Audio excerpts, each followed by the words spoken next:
හැම දිනටම තෙරුවන් සරණයි. අද දවසේ 2021 අගෝස්තු මාසේ 9 වෙනිදා අපි මේ රැස් වෙලා ඉන්නේ ප ဋ ාණ ධම්ම සභාව මගින් පවත්වන අභිධම්මාචාර්ය උපාධි පාඨමාලාවේ දෙවන වසර සඳහා වන පාඩම් මාලාවෙන් අදට තියෙන පාඩම කරගෙන යන්නට අපි පළමුව තෙරුවන් නමස්කාර කරලා ඉඳිමු. සාදු සාදු සාදු.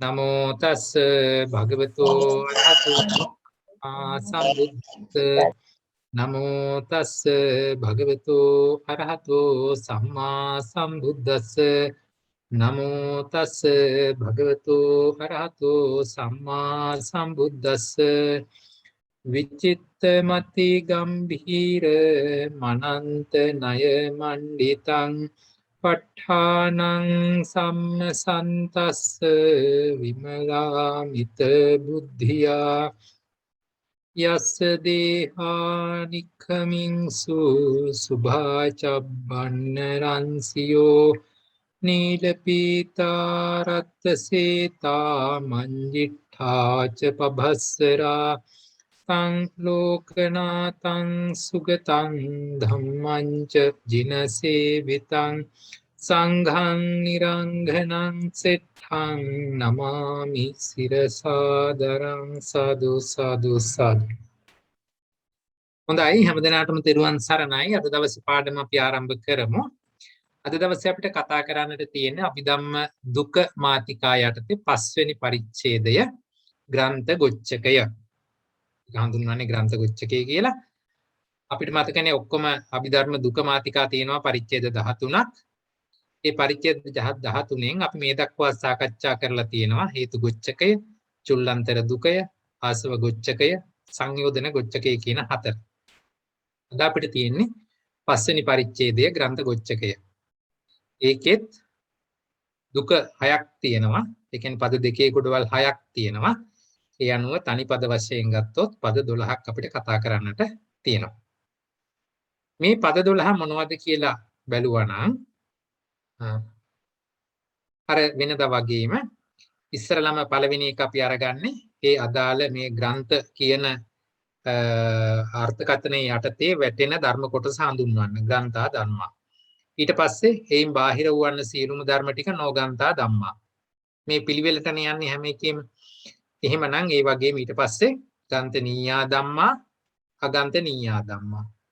තුන්වෙනුව ගන්ත සම්පයුක්තා ධම්මා, ගන්ත විප්පයුක්තා ධම්මා. මේ පිළිවෙලටමනේ ආවේ.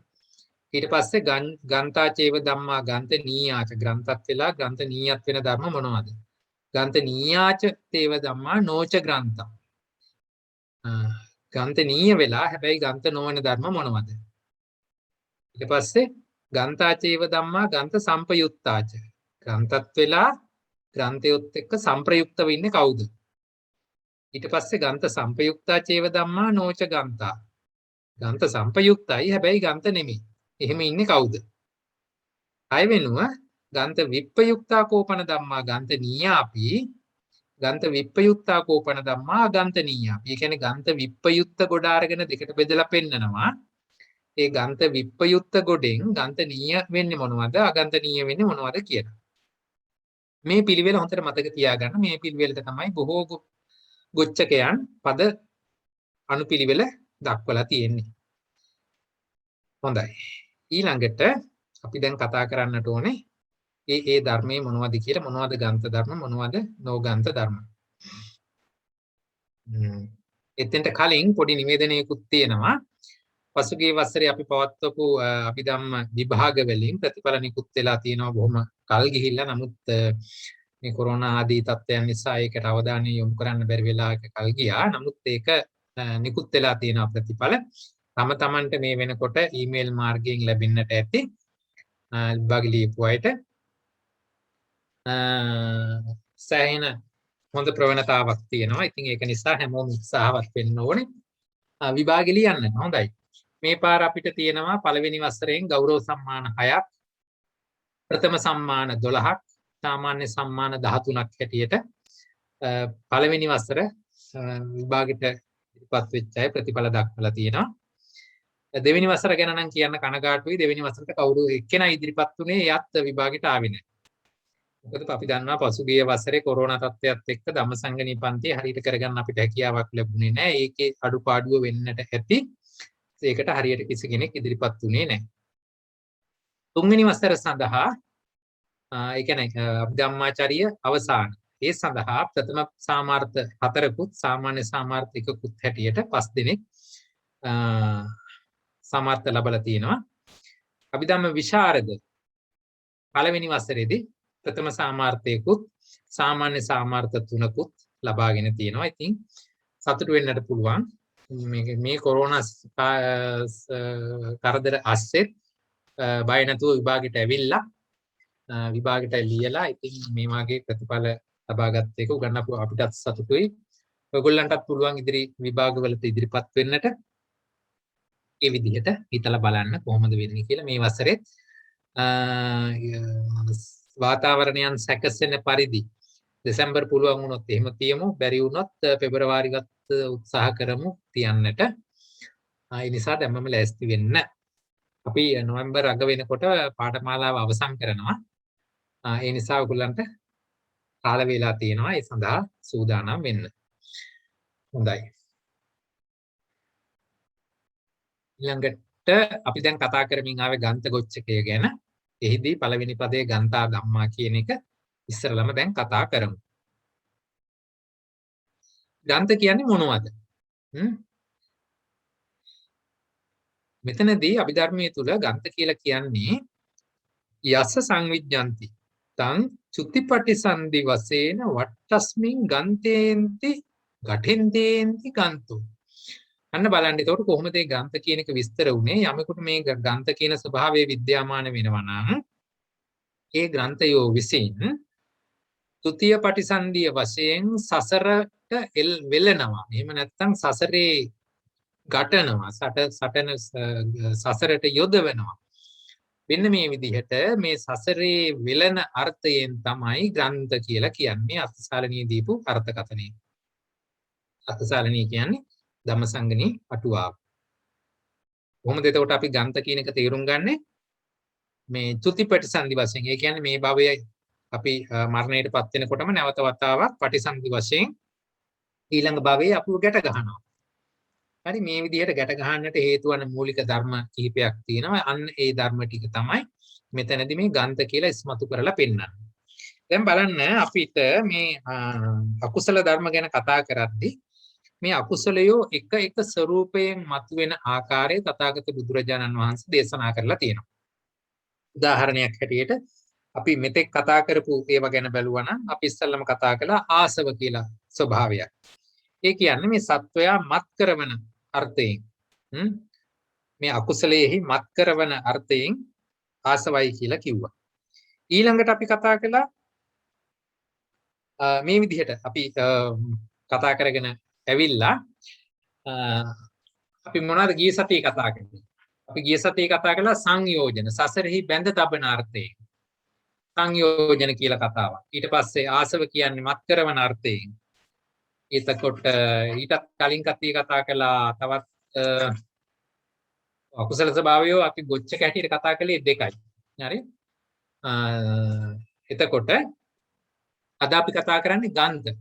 මේ විදිහට ආසව, ඕග, යෝග, සංයෝජන, ගන්ධ, නීවරණ, පරාමාස, උපාදාන, එතකොට කිලේශ මේ ආදී වශයෙන් මේ අකුසලයන්ගේ විවිධ ස්වરૂපයෝ අපිට ඉස්මතු කරලා පෙන්ලා දීලා තියෙනවා. ඒ එක එකක් මේ එකම අකුසල ස්වභාවයේ විවිධ පැතිකඩවල්.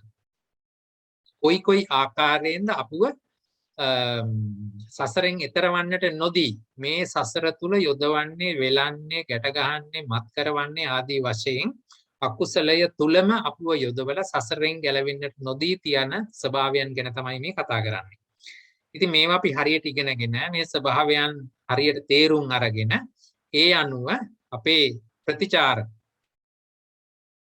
ධර්මතා ගැන අපේ ප්‍රතිචාර හරියට හැඩගස්වා ගත්තා නම් මේ වගේ බලපෑම් අඩු කරගෙන යම්කිසි විමෝක්ෂයක් සඳහා යන අපේ ගමන සාර්ථක කරගන්නට පුළුවන්. දැන් මෙතනදී බලන්න ගන්ත කියලා එතකොට කියන්නේ චුතිපටිසන්ධි වශයෙන් සසර වෙලත් සසරට වෙලනවා. හරි? දැන් අපි දන්නවනේ අර අපි කැලේකට ගියොත් එහෙම වැල් කොහොමද එකිනෙකට වෙලිලා ගස් දෙකේ ඇදිලා ගිහිල්ලා තියෙන්නේ. ඈ ඊට පස්සේ ආයේ එක කොනක් හොයාගන්න පුළුවන්ද අපිට? බෑනේ. කොහොම එකිනෙකට වෙලිලා ඒවා ගසුත් වෙලාගෙන වැලුත් එකිනෙකට වෙලිලා වැල් ටික ඊළඟට ගසුත් වෙලාගෙන ඒ ආදි වශයෙන් එකට වෙලෙන ස්වභාවයක් ගැන හිතලා බලන්න. එහෙමනම් ඒ අකුසලය තුල එහෙම නැත්නම් ඒ අකුසලයන් හමුවේ මේ සත්වයා සත්වසන්තානියත් මේ විදිහට අකුසලයටම බැඳිලා නැමිලා යොමු වෙලා ගෙතිලා මත් වෙලා ඉන්න ස්වභාවයන් තමයි අපි මේ කතා කරමින් එන්නේ. එතකොට එහෙමනම් ගන්ත කියන එකේ සරල අර්ථය තමයි සුතිපටිසන්ධි වශයෙන් සසර වෙලනවා කියන අර්ථය. මේ විදිහට යන ගන්ත ස්වභාවය කොච්චරක් තියෙනවද කියලා අපි බැලුවොත් අපිට පේනවා ගන්ත ස්වභාවය 4ක් ඉදිරිපත් කරලා තියෙනවා. අවිජ්ජා කාය ගන්ත, ව්‍යාපාද කාය ගන්ත, සීලබ්බත පරාමාස කාය ගන්ත, ඉදං සච්චාබිනිවේස කාය ගන්ත කියලා ස්වභාව 4ක් ඉදිරිපත් කරලා තියෙනවා. මේ 4 ආකාරයකට අපිව සසරෙහි වෙලනවා කියන අර්ථය. එතකොට මේ එක එක ගන්ත ස්වභාවය සඳහා මූලික වෙන පරමාර්ථ ධර්ම තියෙනවා. ඒ ටික ගැන අපි බැලුවා නම් අපිට පේනවා අවිජ්ජා කායගන්ත කියලා හැම වෙලාවෙම කතා කළා නම් ඒක ලෝභ මූලිකව ලෝභය හා එකට යන ධර්මතාවයක්. අවිජ්ජා කියන්නේ අපි දන්නවනේ දැඩි ලෝභයනේ. එහෙමනම් අන්නේ දැඩි ලෝභය ගන්ත ස්වභාවයෙන් ඉදිරිපත් වෙන ධර්මයක් කියලා තමයි දේශනාවේ සඳහන් වෙන්නේ. ඒ වගේම තමයි ද්වේෂය. ඒ කියන්නේ ව්‍යාපාද කායගන්ත. ව්‍යාපාදය කියන එකත් මේ ස්වභාවයෙන් සසර වෙලීම සඳහා සසරට වෙලීම සඳහා ඉදිරිපත් වෙන ධර්මයක් වෙනවා. ඒකට අපි කිව්වා ව්‍යාපාද කායගන්තය කියලා. ඊළඟට එන සීලබ්බත පරාමාස කායගන්තේ සහ ඉදං සච්චාබිනිවේස කායගන්තේ කියන්නේ දිට්ඨි ස්වභාවයේම ආකාර දෙකක්. අපි දන්නවනේ දිට්ඨි ස්වභාවය. වැරදියට දකින වැරදියට ග්‍රහණය කරන ස්වභාවය. මෙන්න මේ ස්වභාවයේම පැතිකඩ දෙකක් මෙහිදී ඉස්මතු කරලා පෙන්නනවා සීලබ්බත පරාමාස කායගන්තේ සහ ඉදං සච්චාබිනිවේස කායගන්ත කියලා. මේ වචන සමහර විට හුරු නැතුව ඇති. ආයෙත් පළවෙනි වසරේදී අපි මේක කතා කළා. ඒ අනුව මේ 4 ආකාරය ගන්ත ස්වභාව වශයෙන් මේ 4 ආකාරයෙන් ඉදිරිපත් වෙනවා. පරමාර්ථ ධර්ම වශයෙන් ධර්ම 3ක් ඒ සඳහා නියෝජනය වෙලා තියෙනවා. හරිද? එහෙමනම් ග්‍රන්ථ කීයද කියලා ඇහුවොත් 4යි. මොනවද? අවිජ්ජා කාය ග්‍රන්ථ, ව්‍යාපාද කාය ග්‍රන්ථ, සීලබ්බත පරාමාස කාය ග්‍රන්ථ, ඉදං සච්චාබිනිවේස කාය ග්‍රන්ථ. කාය ග්‍රන්ථ සඳහා අනුගත වෙන පරමාර්ථ ධර්ම මොනවද කියලා ඇහුවොත් ධර්ම 3යි. ලෝභය, ද්වේෂය, ditthිය. හරිද? ඒ විදිහට තමයි මේක යෙදිලා තියෙන්නේ. මෙතනදී මේ කාය කියලා කියන්නේ ශරීරය එහෙම නෙමෙයි. මේකේ ස්වභාවයමයි. හරි? ඒ ග්‍රන්ථය ඉදිරිපත් වෙන ස්වභාවයමයි කාය කියලා කිව්වේ. ඊළඟට එහෙම නැතු මේක කයේ වෙලෙනවා කියලා එහෙම ගන්න එපා. මේක අරගන්න ඕනේ ඒ ගන්ත ස්වභාවය කියලා කියන්නේ මේ අකුසල ස්වභාවය අපි චුතිපටිසන්ධි වශයෙන් චුතිය ඉවරනවත් එක්කම පටිසන්ධිය ලබා දෙමින් සසරෙහි වෙලනවා කියන අර්ථයෙන් තමයි ගන්ත කියලා කිව්වේ. දැන් අපි මේකේ පළවෙනි එක අරන් බැලුවොත් අවිජ්ජා කායගන්ත කියන ස්වરૂපය ඒක සඳහන් වෙනවා පාලි ශබ්දකෝෂයේ අර්ථ දැක්වීම අරන් බැලුවොත් ගන්තින්ති වේඨයන්තිති ගන්තා නාමකයේන රූපකාය නාමකායේන රූපකාය පච්චුප්පන්න කායේනවා ආගාමිකාය ගන්තේති දුප්පමුංචං වේඨයන්ති කායගන්තෝ අවිජ්ජා ඒව කායගන්තෝ අවිජ්ජා කායගන්තෝ කියලා මෙහෙම පාලි පාඨයක් ඉදිරිපත් කරලා ඒක සරල අර්ථයක් දෙනවා. නාමකායය හා රූපකායයද වර්තමාන කායය හා අනාගත කායයද නොමිදිය හැකිසේ වෙලෙන හේයින් අවිද්‍යාවම අවිද්‍යා කායගන්ත නම් වේ. එක්කද එතන කොහොමද එතන වෙලෙන ආකාර දෙකක් ගැන කිව්වා. නාමකාය රූපකාය සමග නාම රූප දෙක එකට ගැට ගහලා පෙන්නනවා. එතකොට අපිට නාමය වෙනමයි රූපය වෙනමයි කියලා නෙමෙයි පෙනෙන්නේ. මේ දෙක එකක් හැටියට ඝන සංඥාවෙන් වහගෙන එකක් හැටියට ගොතලා වෙලලා පෙන්නනවා. මේ ඔන්න ගෙඩි පිටින්ම මෙහෙමයි කියලා. හරි? මේක රෝස මලමයි. හරිද? එතකොට එතන කාටවත් පේන්නේ නැහැ චක්කුංච පටිච්ච රූපේතු උප්පජ්ජති චක්කු විඥානං හැටියට පහළ වෙන සබා නාම ස්වභාවය සහ සතර පරමාර්ථ සතර මහා භූත ඔස්සේ ගොඩ නැගෙන උපාදා රූප හැටියට තියෙන වර්ණ රූපය ගැන අපිට තේරෙන්නේ නැහැ. ඒ අනුව මේක රෝස මලමයි කියලා අපි අරගන්නවා. අන්න ඒ විදිහටත්. එහෙම නැත්නම් වර්තමාන කායය හා අනාගත කායය. ඒක තමයි අපි කිව්වේ චුතිපටිසන්ධි වශයෙන් කියලා. ආයේ නොමිදිය හැකිසේ මේකයි ගලව ගන්න බැරි විදිහට වෙලන හීන් අන්නෙත් ඒක තමයි අවිද්‍යා කාය ග්‍රන්ථ කියලා කිව්වේ. හරිද? එතකොට අවිද්‍යාවම අවිද්‍යා කාය ග්‍රන්ථයි කියලා කිව්වා. මොකද මේ ස්වභාවයෙන් ඉදිරිපත් වෙන නිසා. මේ අර්ථ දැක්වීම මම හොයාගත්තේ පාලි ශබ්දකෝෂයෙන්. ඒක ඒ විදිහටයි දීලා තියෙන්නේ. අපිට පුරුදු විදිහට අපි නාවියනේ අරිධම්ම ස්වාමීන් වහන්සේගේ අභිධම්ම භාවනා පොතට අනුව බැලුවා නම් එහිදී සඳහන් වෙනවා ගන්තා ධම්මා කියන එක සංසාරයේහි සත්වයන් ගැටගසන අර්ථයෙන් ග්‍රන්ථ නම් වූ සංසාරයේහි සත්වයන් ගැටගසන අර්ථයෙන් ග්‍රන්ථ නම් වූ නිස්සත්ත්ව නිජීව පරමාර්ථ ස්වභාව ධර්මය. මේක ඔයගලන්ට බලා ගන්න පුළුවන් භාවනා පොත 2 දෙවෙනි පොතේ පිටු අංක 55 මේක සඳහන් වෙලා තියෙනවා. ගන්තා ධම්මා සංසාරයේහි සත්වයන් ගැටගසන අර්ථයෙන්. දැන් ගැට ගැහුවාම ආයෙතනින් ගෙලවෙලා යන්න බෑනේ. එතකොට ඒ ගැට ගැහිලා තියෙන ධර්මතාවයේ අසුරු කරමින්ම ජීවත් වෙන්න වෙනවා. පවතින්නට වෙනවා. එතකොට මෙතනත් ගන්ත කියලා කිව්වේ සංසාරයේහි සත්වයන් ගැට ගසලා තියෙන සසරෙන් මිදෙන්න දෙන්නේ නැහැ එතකොට. ඊළඟට නෝග එවැනි ගන්ත ධර්ම හැටියට එතකොට කතා කරන්නේ ලෝභයයි, දෝෂයයි, ditthiyයි කියන චෛතසික ධර්ම තුන. පරමාර්ථ ධර්ම හැටියට කතා කළා නම් මේ චෛතසික ධර්ම තුන. ඊළඟට නෝගන්තා කියලා කතා කරනකොට ගන්ත නම් නොවු නිස්සත්ත්ව නිජීව පරමාර්ථ ස්වභාව ධර්මියෝ ඇත. එතකොට ගන්ත කියලා කිව්වෙ මොනවද? ලෝභ, දෝෂ, ditthi. පරමාර්ථ ධර්ම 170 මේ තුන අයින් කරපුවාම ඉතුරු ටික එහෙනම් නෝගන්තා ධම්මා. මේ ටික ගන්ත නෙමෙයි එතකොට. ග්‍රන්ථ වෙන්නේ හැම වෙලාවෙම මේ ටික විතරයි. හරිද? ඊතරම් අමාරුත් නෑ මේක. දැන් ඉතින් එහෙනම් අපි බලමු මේක හිතේ තියාගෙන මේ භාවනා පොතේ අර්ථ දැක්වීමනේ. අපි බලමු අපි ධම්ම සංගණී ප්‍රකරණයට ගිහිල්ලා එහි නික්කේප කාණ්ඩේ කොහොමද මේක විස්තර කරන්නේ කියලා. එතනදී පෙරලගන්න ඡේදාංක 1139 පිටු අංක 431 2. ඡේදාංක 1139 පිටු අංක 431 2.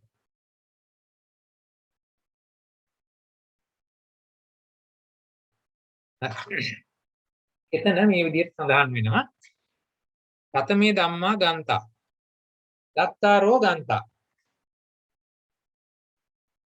මොනවද සතර ආකාරයේ අවිජ්ජා කාය ගන්තෝ ව්‍යාපාද කාය ගන්තෝ සීලබ්බත පරාමාසෝ කාය ගන්තෝ ඉදං සච්චාබිනිවේසෝ කාය ගන්තෝ.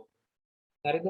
එහෙම කියලා ඔන්න දැන් 1139 ඡේදේ ග්‍රන්ථ ධර්ම 4 ඉස්සර වෙලා විස්තර කළා.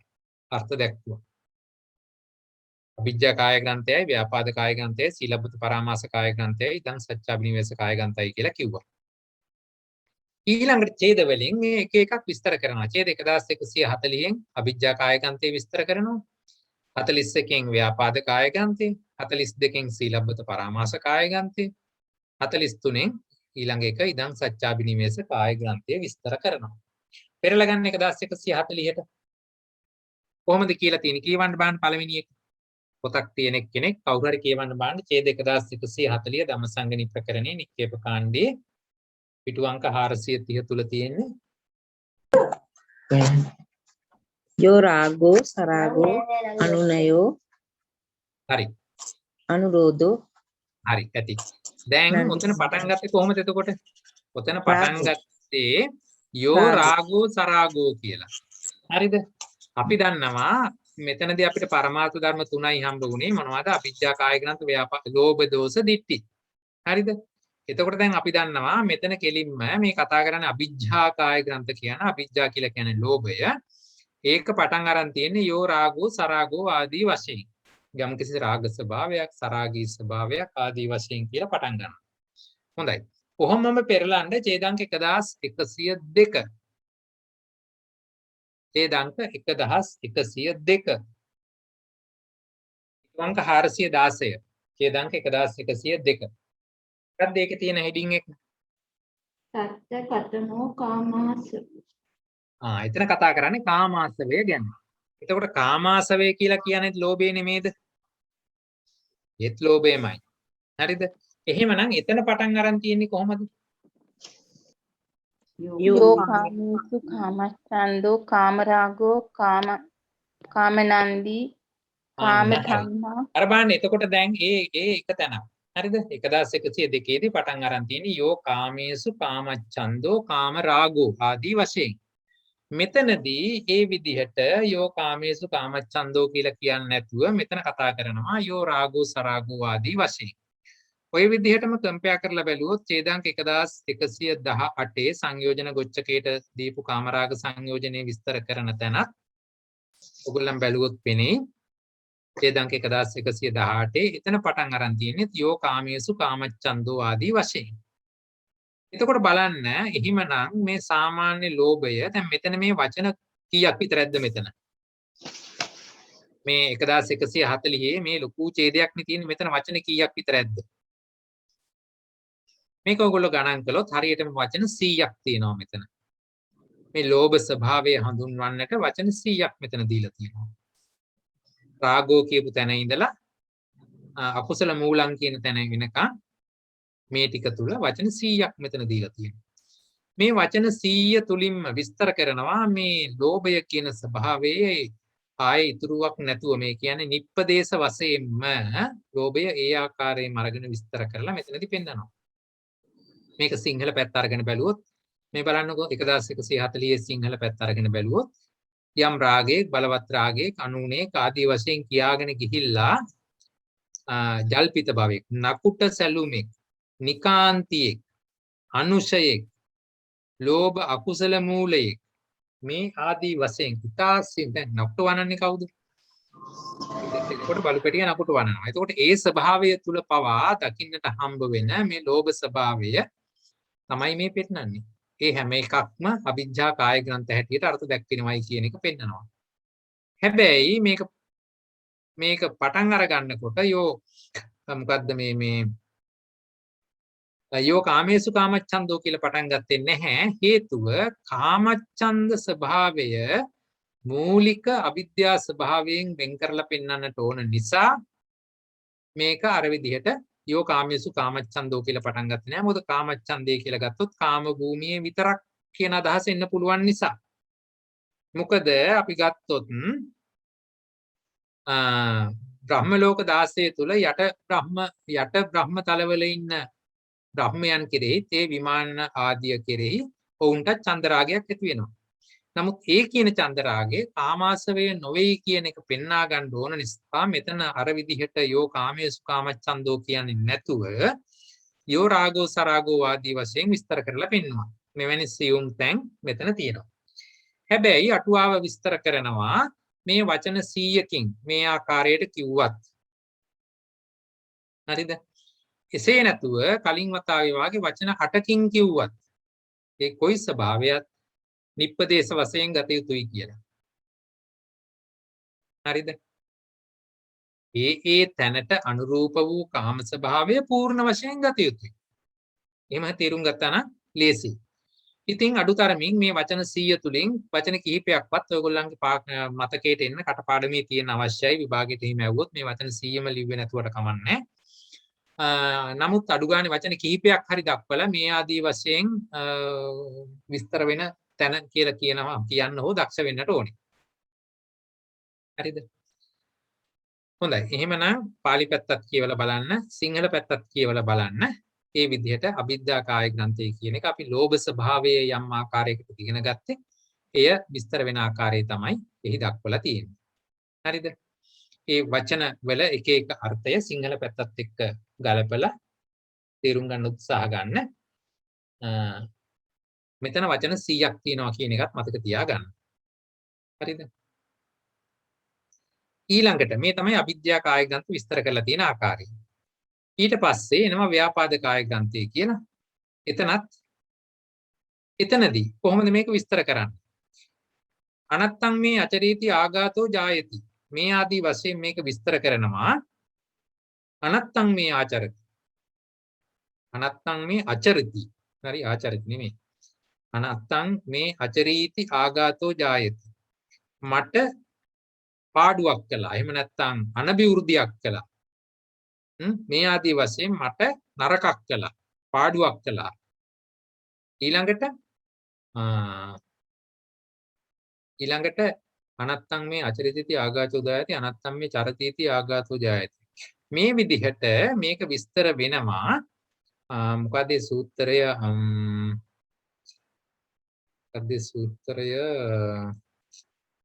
දස ආඝාත වස්තු සූත්‍රය මට මතක විදියට. හරි එතනදී ඒ කියපු ආකාර 10. මෙතන අන්තිමට තියෙන්නේ අට්ඨානේ වාපන ආඝාතෝ ජායති. අස්ථානේ තරහ යනවා. මෙතනදී මේ කියන ආකාර 10 මම හිතනවා ඔයගොල්ලන්ට සමීප ඇති. මට වැරද්දක් කළාය.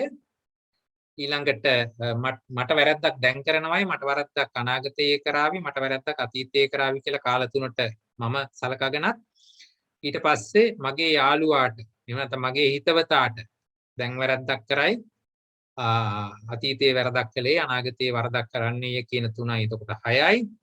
ඊළඟට මගේ තරහකාරයාට මොකද්ද වෙන්න ඕනේ? එතකොට දැන් හොදක් කරයි කිව්වමත් මට තරහ යනවනේ.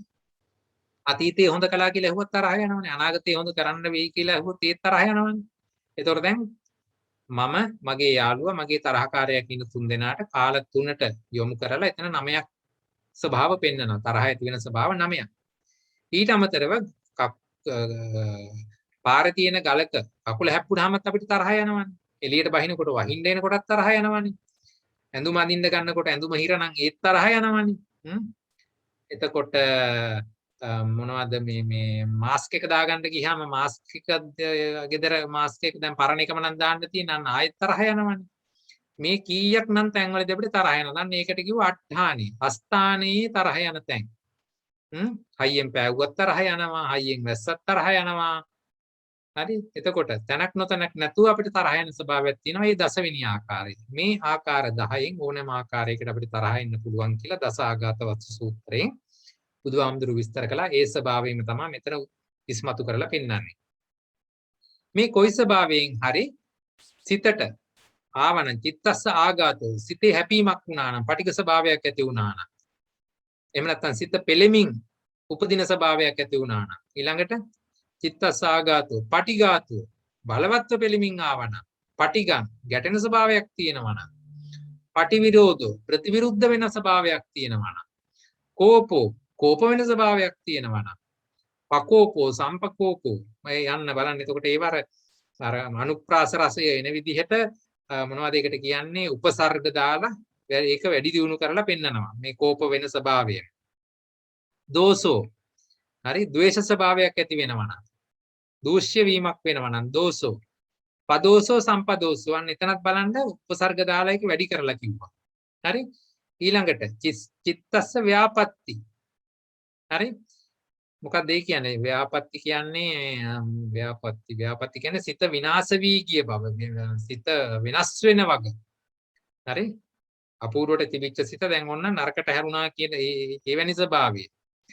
මනෝපදෝසෝ සිත දූෂණය වෙලා වැරදියට දූෂණය සහිතව ඉපදුනා.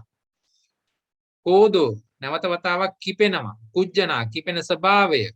මේ විදිහට අර ලෝභයට විස්තර කළා වාගේ වචන රාශියක් ඉදිරිපත් කරමින් පෙන්නනවා. මෙන්න මේ අවස්ථා 10 තුලදී ඇතිවෙනා වූ පටිඝ ස්වභාවය ඒකත් එතකොට එහෙමනම් නිප්පදේශ වශයෙන් විස්තර කරලා තියෙනවා වගේ අපිට පේනවා. හරිද?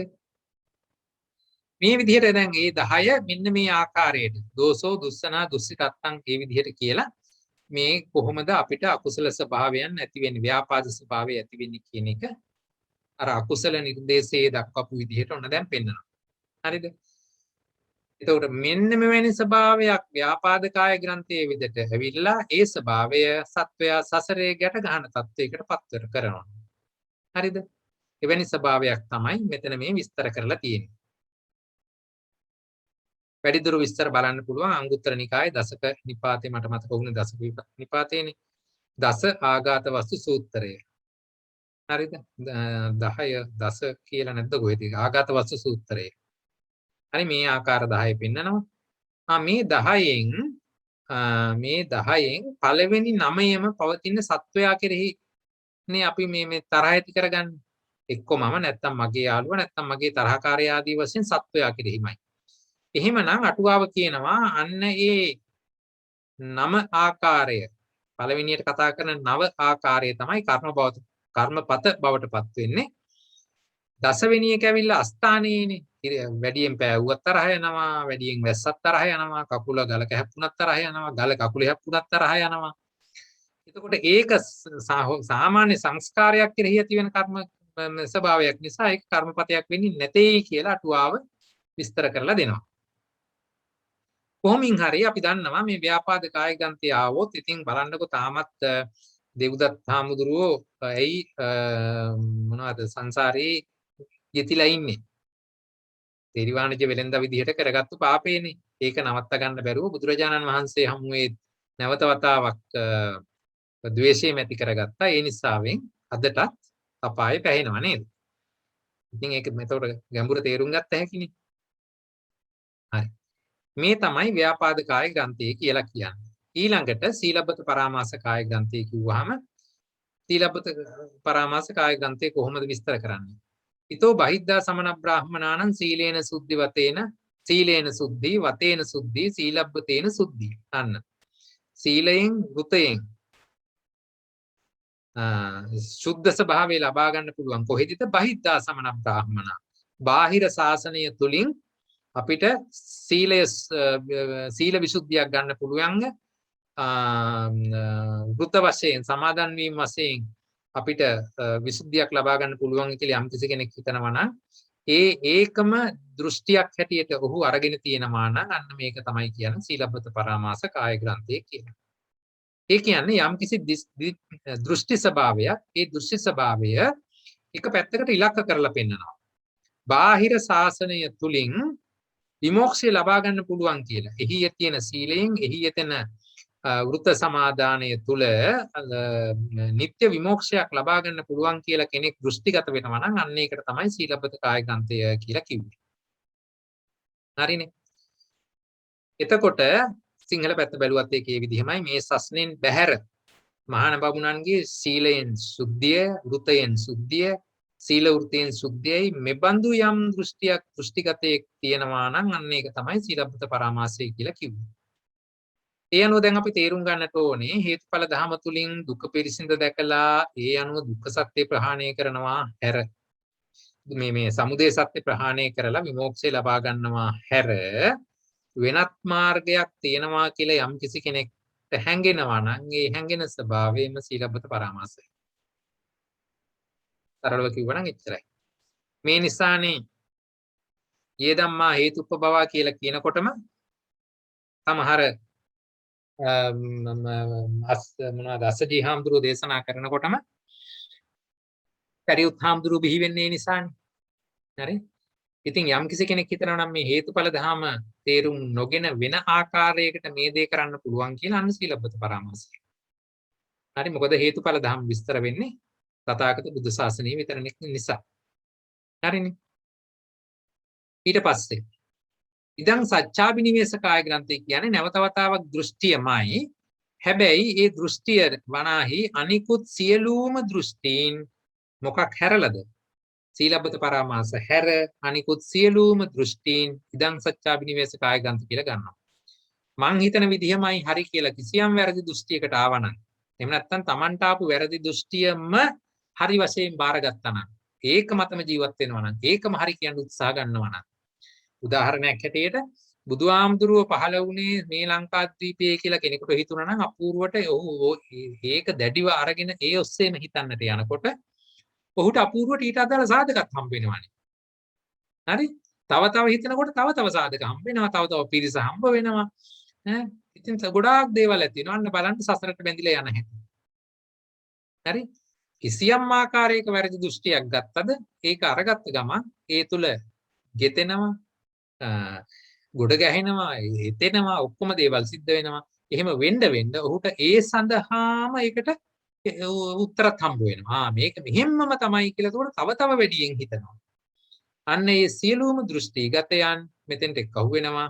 එතකොට ඒ නිසා තමයි දිට්ඨිචෛතසිකයේ දෙකට බෙදිලා ආවේ. එකක් සීලබ්බත පරාමාසය කියලා වෙනම ආරම්භ පෙන්නවා. අනිත් සියලුම දෘෂ්ටි ටික එක්කහුව කරලා ඉවර වෙලා ඉදන් සත්‍යාබිනිවෙස්ස කාය ග්‍රන්ථ කියලා දාලා පෙන්වනවා. හරිද? මේ විදිහට ග්‍රන්ථ ධර්ම 4 විස්තර කරලා තියෙනවා. අවිජ්ජා කාය ග්‍රන්ථේ, ව්‍යාපාද කාය ග්‍රන්ථේ, සීලබ්බත පරාමාස කාය ග්‍රන්ථේ සහ ඉදන් සත්‍යාබිනිවෙස්ස කාය ග්‍රන්ථේ කියලා. හරිනේ. මේ විදිහට මේ 4 විස්තර වුණා. දැන් මේ ග්‍රන්ථ 4 සම්බන්ධව අර්ථ දැක්වීම පැහැදිලිද? ඒක පැහැදිලි නම් අපිට පද විස්තර කරගන්න පුළුවන්.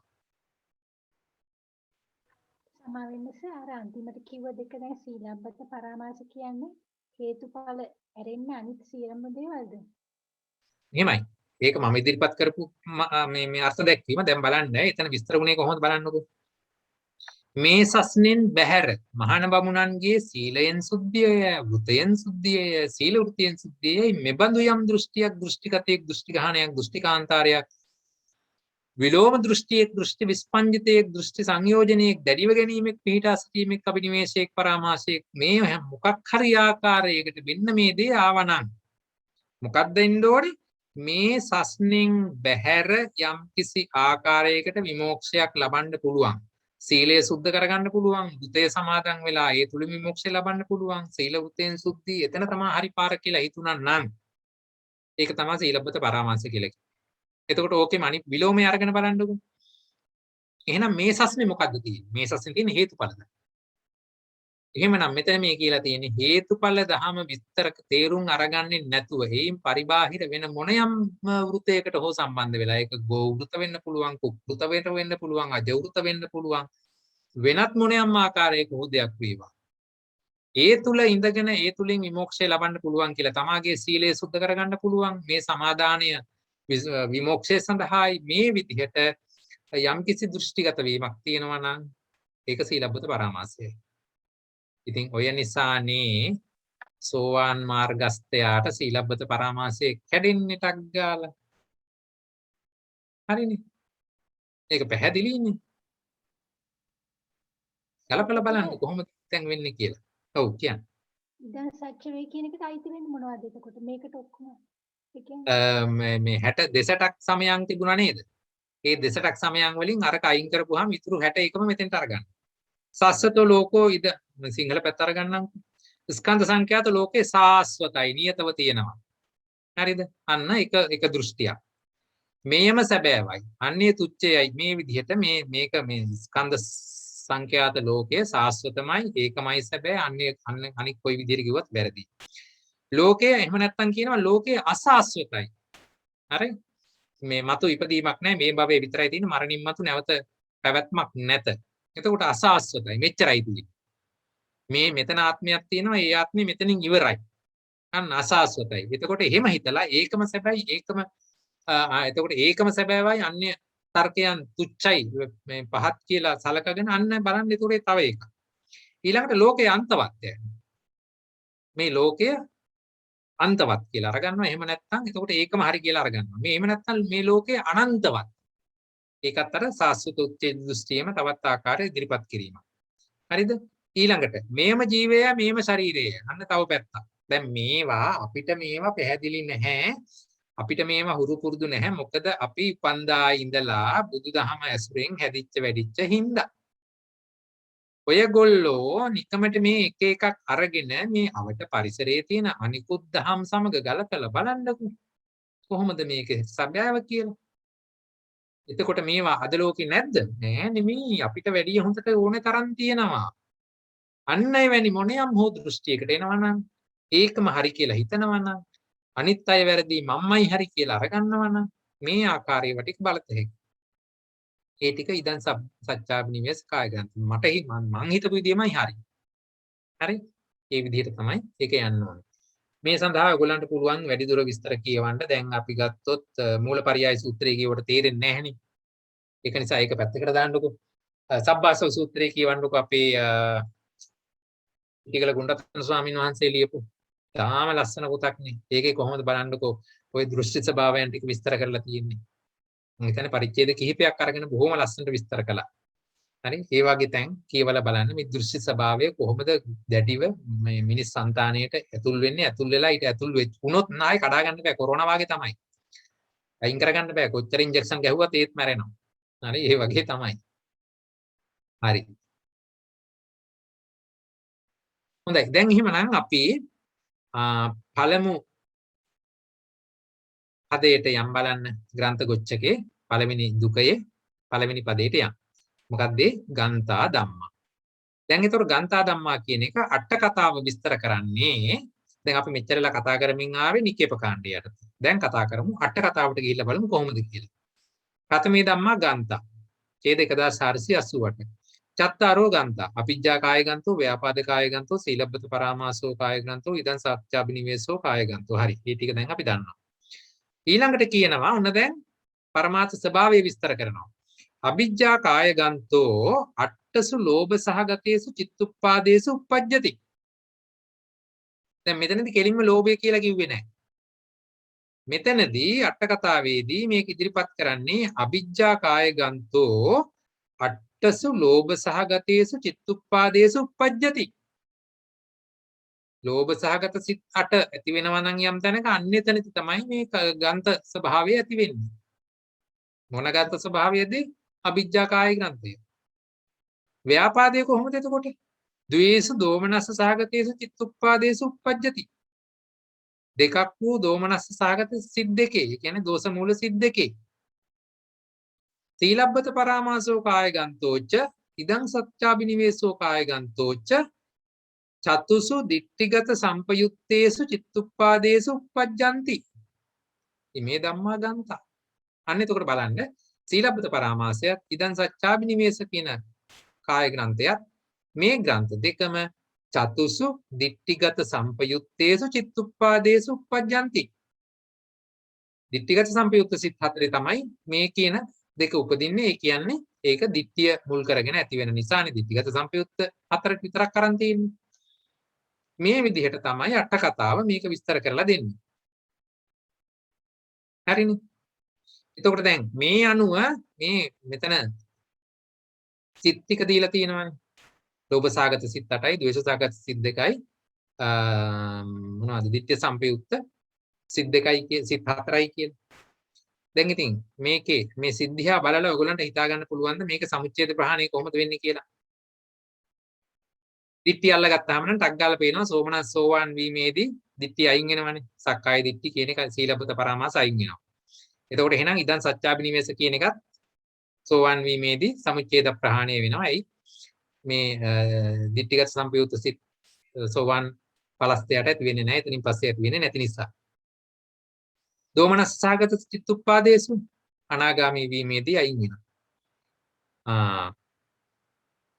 අට්ඨසු ලෝභ සහගතේසු චිත්තුප්පාදේසු ලෝභ සහගත සිත් ටික පියවර කිහිපයකින් තමයි අයින් වෙන්නේ. අපායගාමී ශක්තිය අයින් වෙනවා සෝවාන් වීමේදී ආදී වශයෙන් එක යනවා. දැන් මෙන්න මේවා දිහා බලලා අපිට හිතා ගන්න පුළුවන් නේද සෝවාන් වීමේදී යෝ අරිය සත්‍යයානි අවෙච්ච පස්සති කියලා කිව්වේ ඇයි? මේ විදිහට මේ ditthi ස්වභාවය අයින් වුණා නම් මේ ග්‍රන්ථ ස්වභාවය සිතෙන් අයින් වුණා නම් පැහැදිලිව හේතුඵල ධම පිළිබඳව අති විශේෂ වූ සද්ධාාවක් ඇති වෙනව නේද? ඒක කවුරුත් කියපු එකක් නෙමෙයි. තමන්ගේ සිත තුලින්ම මේක මෙහෙමමයි ආයෙනම් බුදුහාමුදුරුවෝ නැහැ කිව්වත් මම නම් පිළිගන්නේ නැහැ මේ හේතුඵල ධම එහෙමම තමයි කියලා එන විශ්වාසය ඇති වෙනවනේ. තමා තුලින්ම. එහෙමනම් යෝවරිය සත්‍යානිය වෙච්ච පස්සති කියලා කියන්න පුළුවන් සෝවාන් ආර්යයාට.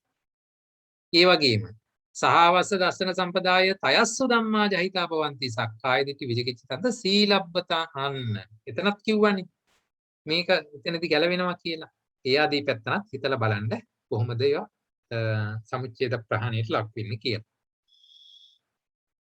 සහ මේ ස්වභාවයන් එතකොට ප්‍රායෝගිකව අත්දැකලා බලන්න රතන සූත්‍රයේ නිකන් කියවගෙන යනවා නෙමෙයි ඒ තැන කොහොමද ඒවා යෙදෙන්නේ කියන එක මේ අනුව තමන්ටම තේරෙන්නට ඕනේ. ඇයි එවලේ අවිච්ඡ ප්‍රසාදයක් ඇති වෙන්නේ? මෙන්න හේතු ධර්ම. මෙන්න මේ විදිහටයි ඒක හිම වෙන්නේ. හරි ඒ ස්වභාව තේරෙන්නට ඕනේ. හරි. එතකොට මේ තමයි ගන්තා ධම්මා. දැන් අපි බලමු නෝගන්තා ධම්මා දෙවෙනි පදයට. එතකොට එහෙමනම් නෝගන්තා ධම්මා කියලා කිව්වහම අර ගන්ත ධර්ම තුන හැර මොනවද ගන්ත ධර්ම තුන? පරමාර්ථ හැටියට ලෝභ දෝෂ දිට්ඨි. ලෝභ දෝෂ දිට්ඨි. ඒ තුන හැර තපෙත්වා ගන්තේ කිව්වේ ඒකනේ. ඒ ග්‍රන්ථයන් තබා තපෙත්වා ගන්තේ අවශේෂං අකුසලං අනිකුත් සියලුම අකුසලයෝද චතුසු භූමිසු කුසලං සියලුම කුසල්ද චතුසු භූමිසු විපාකෝ සියලු විපාකයෝද තේසු භූමිසු ක්‍රියාව්‍යාකතං සියලු ක්‍රියාව්‍යාකතයද සියලු රූපද නිර්වාණයද. ඒ කියන්නේ අර කියපු ලෝභ දෝෂ දිට්ඨි කියන ටික හැර අකුසලයේ ගත්තා කුසලයේ ගත්තා විපාක ක්‍රියා ටික අරගත්තා රූප ටික ගත්තා නිවන අරගත්තා අනිකුත් සියලුම ධර්ම ටික නෝගන්තා කියලා පෙන්නලා දුන්නා. හරිද? එහෙමනම් දැන් අපි බලපුවාම අපිට පේනවා අපි දෙයියත් හරි ලේසි. ගන්තා ධම්මා කිව්වම ලෝභ දෝෂ දිට්ඨි නෝගන්තා කියලා ධම්මම ඉතුරු සියලුම ටික. මොනවද ඉතුරු සියලුම ටික? විස්තර වශයෙන් ඕනනම් අකුසල 12යි එහි යෙදෙන චෛතසික 24යි. ඇයි 24 උනේ? තුනක් මේ පැත්තට ගිය නිසා. අකුසල සිතක යෙදෙන්න පුළුවන් ඔක්කොම 27යි. 27න් ලෝභ දෝෂ දිට්ඨි කියන තුන පළවෙනි පදයට ගියා ගන්තා ධම්මා කියලා.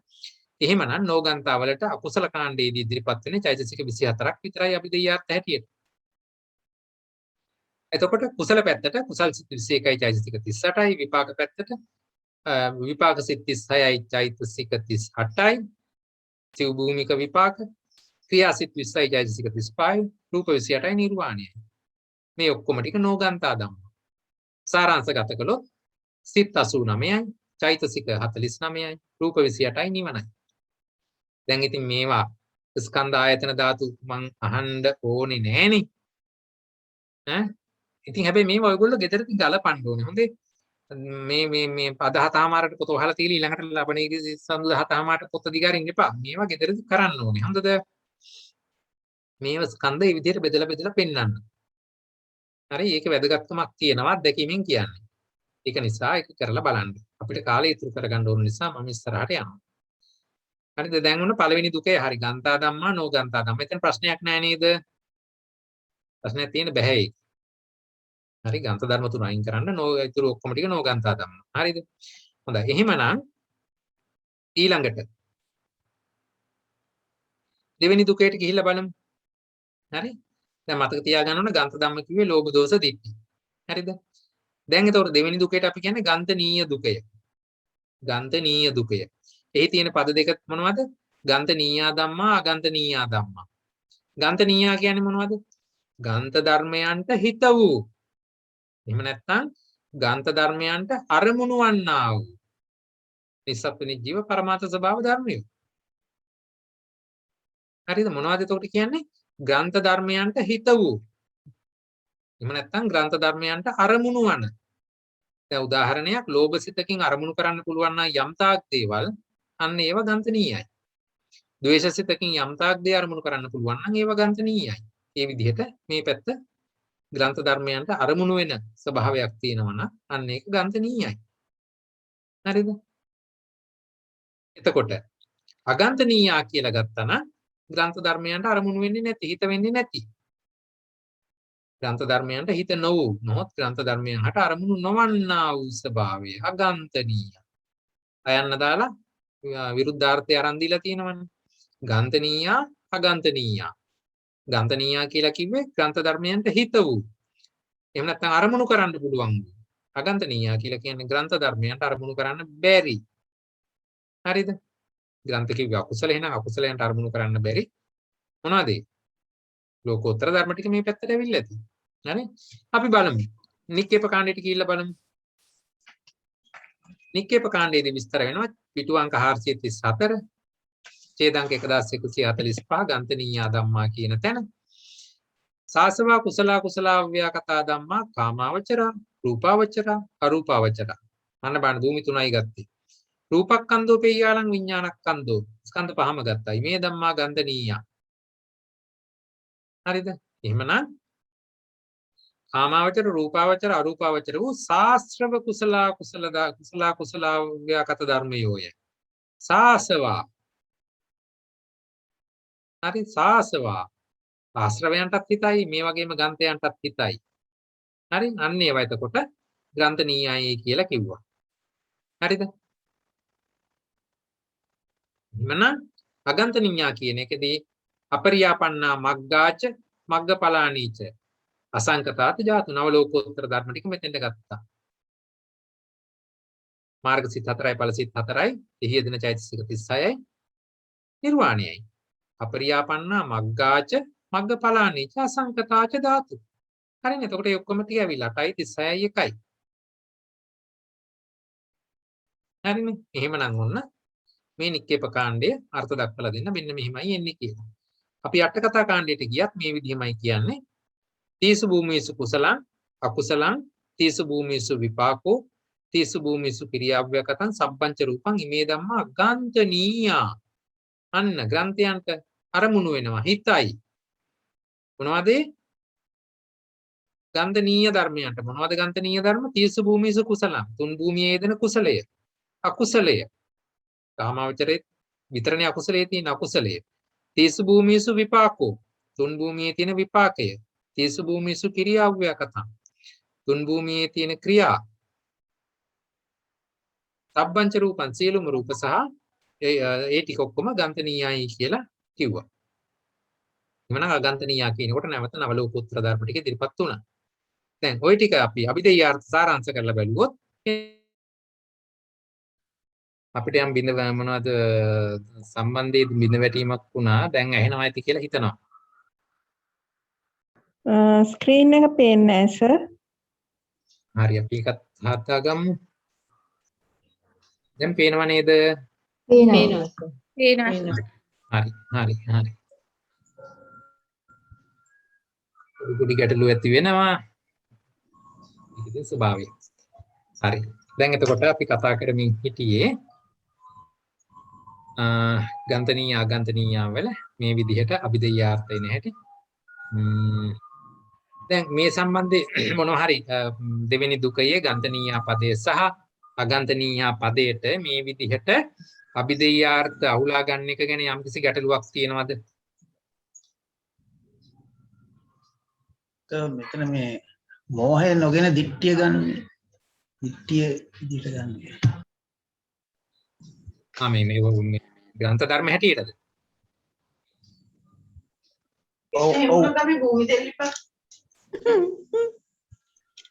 ලෝභ දෝෂ දිට්ඨි කියලා ගන්න. ඔව්. ඒක ලෝභ දෝෂ දිට්ඨිය තමයි ප්‍රධාන වශයෙන් මේකට මූලික වරගන්නේ. මොකද අවිද්‍යාව කියන එක හැම ධර්මයක් ඇතිවීමටම ඩිෆෝල්ට් ස්වභාවය මූල ස්වභාවයේ හැටියට යෙදෙනවා.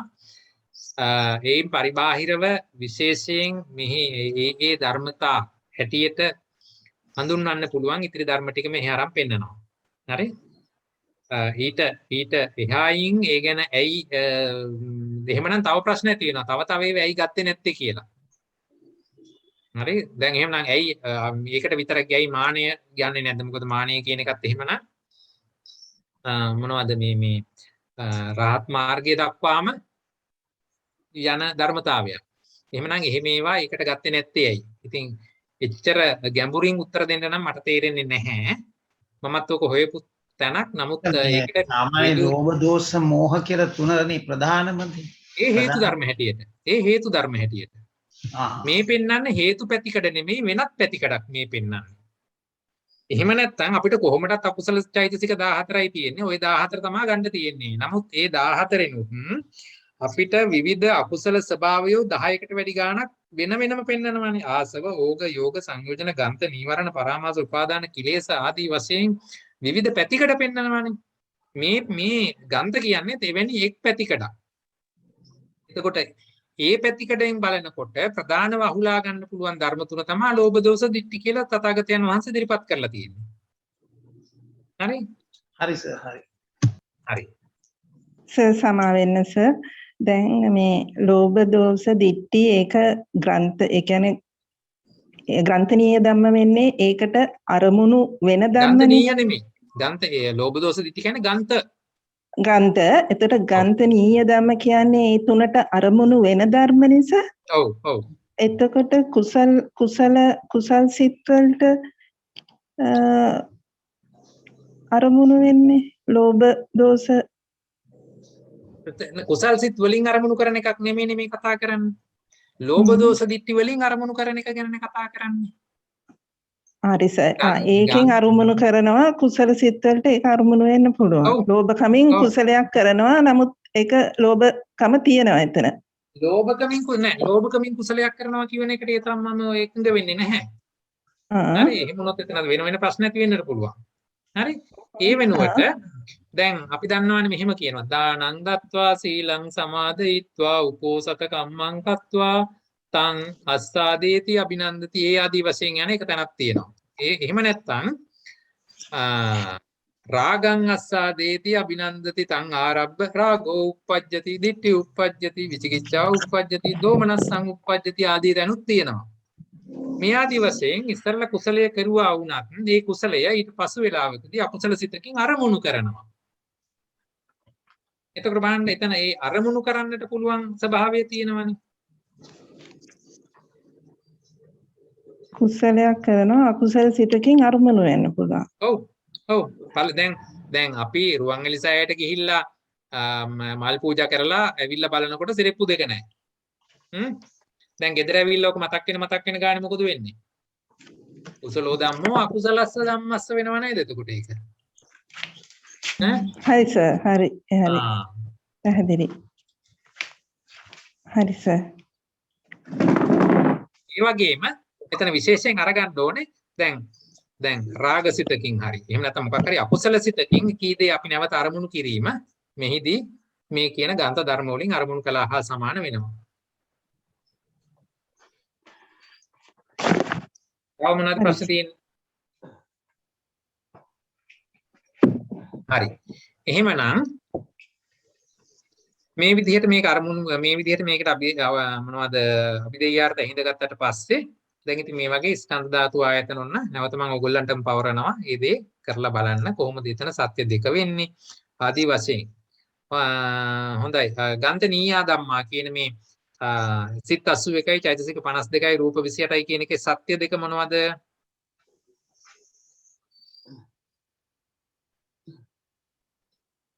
දුක්ඛ සත්‍යයි සමුදය සමුදය සත්‍ය. හරි. බොහොම හොඳයි. හරි මේ විදිහට ඉතින් ඒවා හරියට ටක් ගාලා ගලප ගන්න දැන් පුළුවන් වෙන්නට ඕනේ. එහෙනම් දෙවෙනි දුකයත් හරි. අපි තුන්වෙනි දුකයට යමු. තුන්වෙනි දුකේදී කියන්නේ ගන්ත සම්පයුක්ත දුකේ කියලා අපි ඒක හඳුන්වන්නේ. ගන්ත සම්පයුක්ත දුකේදී ගන්ත ධර්මයන් සමග ඒකෝත්පාදී වශයෙන් මිශ්‍ර වූ අන්න බලන්න සතර සංප්‍රයෝග ලක්ෂණයන්ගෙන් මිශ්‍ර වෙලා තියෙනවා නම් අන්න ඒක ගන්ත සම්පයුක්තයි කියලා කියනවා. එහෙමනම් ඉතින් මේකත් අඳුර ගන්න ලේසි වෙන්න ඕන ඔයගොල්ලන්ට. හරි ගන්ත සම්ප්‍රයුක්තයි කියලා ගන්ත කියලා කියන්නේ ලෝභ දිට්ඨි දෝෂ දෙක තුන. එතකොට ඒවා සංප්‍රයුක්ත වෙනවා නම් කොයි තැනද සංප්‍රයුක්ත වෙන්නේ? හරිනේ. ලෝභ සාගත සිත්වල දෝෂ සාගත සිතේ. සිත් දෙකේ. හරිනේ එච්චර නෙවෙන්නේ. නැත්තම් සංප්‍රයුක්ත භාවයක් දකින්න හම් වෙන්නේ නැහැනේ. හරි අන්න ගන්ත සංප්‍රයුක්තා ධම්මා. හරිනේ. මොකද අර දැන් ඉස්සෙල්ලත් අහපු ප්‍රශ්නේ මොනවද මේ අකුසල සිතකින් කුසල කරන්න බෑනේ. මොකද මේ ගන්ත සංපයුක්ත වෙන්නේ මේ ආකාරයට. අකුසල සිතේ තමයි ගන්ත සංපයුක්ත වෙන්නේ. කුසල සිතකදී ගන්ත සංපයුක්ත වෙන වගක් නෑනේ. එතනදී තියෙන්නේ එක අනුශය හැටියට තියෙනවා මිසක් වෙන ආකාරයක් ඉදිරිපත් වෙන්නේ නෑ. උපාදිත භංග අවස්ථාවටපත් වෙලා ඉදිරිපත් වෙන ස්වභාවයක් නෑනේ කුසල සිතකදී. අකුසල ස්වභාවය එහෙම ඉන්නේ නෑනේ. හරි. එහෙමනම් ගන්ත සංපයුක්තා ධම්මා පළවෙනි පදේ, ගන්ත විප්පයුක්තා ධම්මා දෙවෙනි පදේ. විප්පයුක්තයි කියලා කියන්නේ ග්‍රන්ථ ධර්මයන් සමග මිශ්‍ර නොවූ සතර සංප්‍රයෝග ලක්ෂණයෙන් මිශ්‍ර නොවූ. හරිනේ. මේ විදිහට පද දෙකේ අර්ථ දැක්වීම භාවනා පොතට අනුව අපි ඊළඟට නික්කේප කාණ්ඩයට ගිහිල්ලා බලමු. එතනදී කොහොමද තියෙන්නේ? 2147 කතමේ ධම්මා ගන්ත සංපයුක්තා. තේහි ධම්මේහි ඒ ධම්මා සංපයුක්තා. මොනවද එතන තේහි ධම්මේහි කියලා කිව්වේ? අර ග්‍රන්ථ ධර්ම තුන. පරමාර්ථ වශයෙන් ඉදිරිපත් වෙන ග්‍රන්ථ ධර්ම තුන. තේහි ධම්මේහි.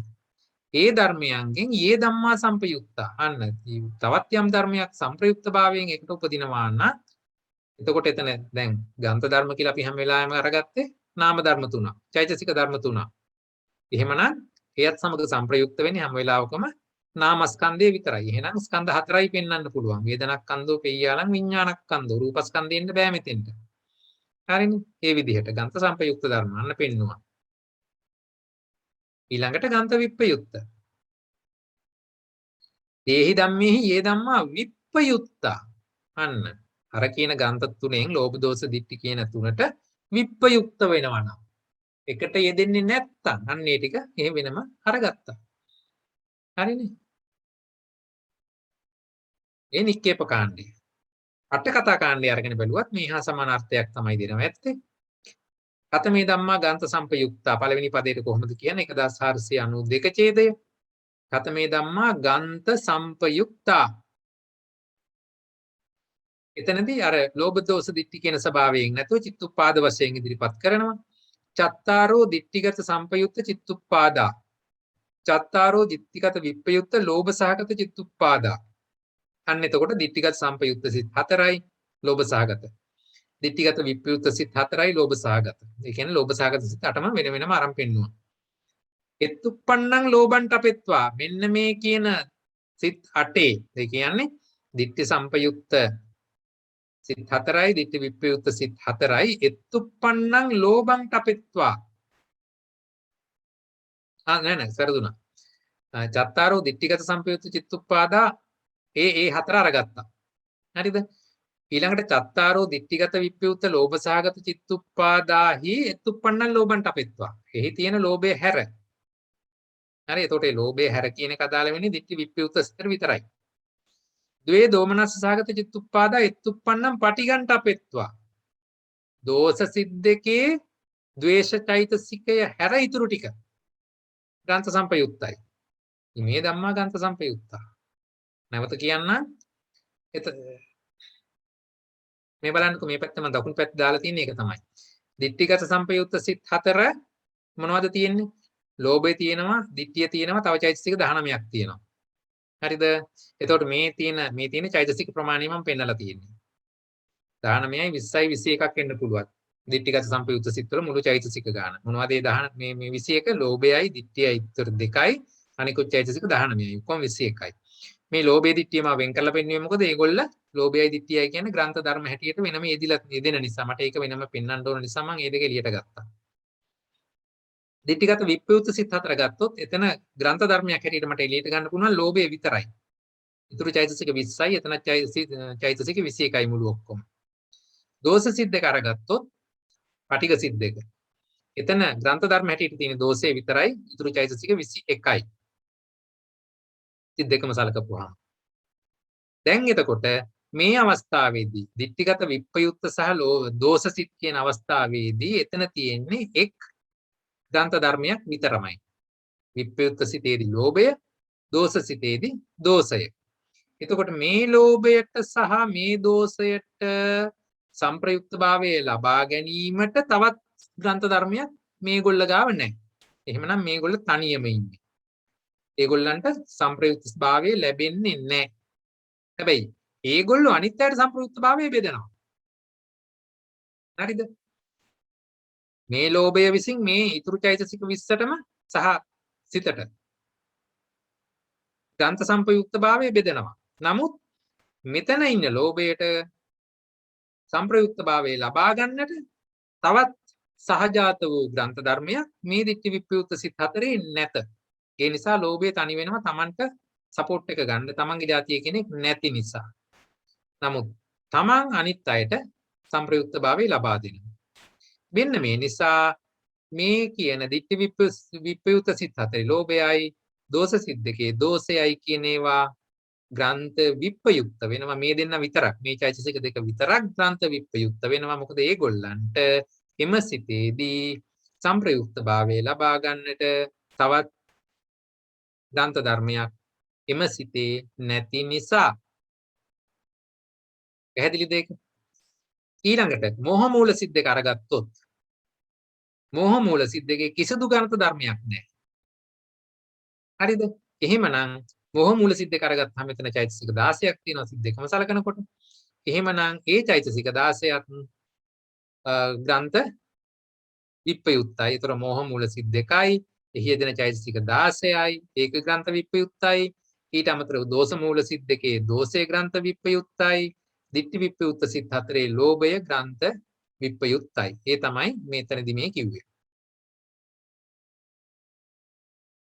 හරි එතකොට මේ ටික විප්‍රයුක්ත ටික අයින් කරලා ඉතුරු අකුසල සිත් ටික. ඒ කියන්නේ මොනවද? ditthi sampayutta සිත් 4යි එහි යෙදෙන චෛතසික 21යි. ditthi විප්‍රයුක්ත සිත් 4යි. ලෝභය වර්ජිත චෛතසික ටිකයි. ඉතුරු චෛතසික 20යි.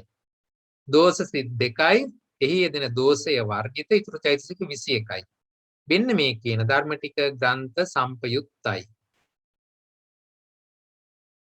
එතකොට එතන සිත් 4යි 4යි 8යි 2යි සිත් 10යි ලෝභ මූල සිත් 2යි සිත් 12යි. ඒ සිත් 12 කතා කරුවට ඒ සිත් 12න් ග්‍රන්ථ විප්පයුක්ත හැටියට අයින් වෙනවා. ලෝභය මෙතන ලෝභයයි මෙතන දෝෂයයි.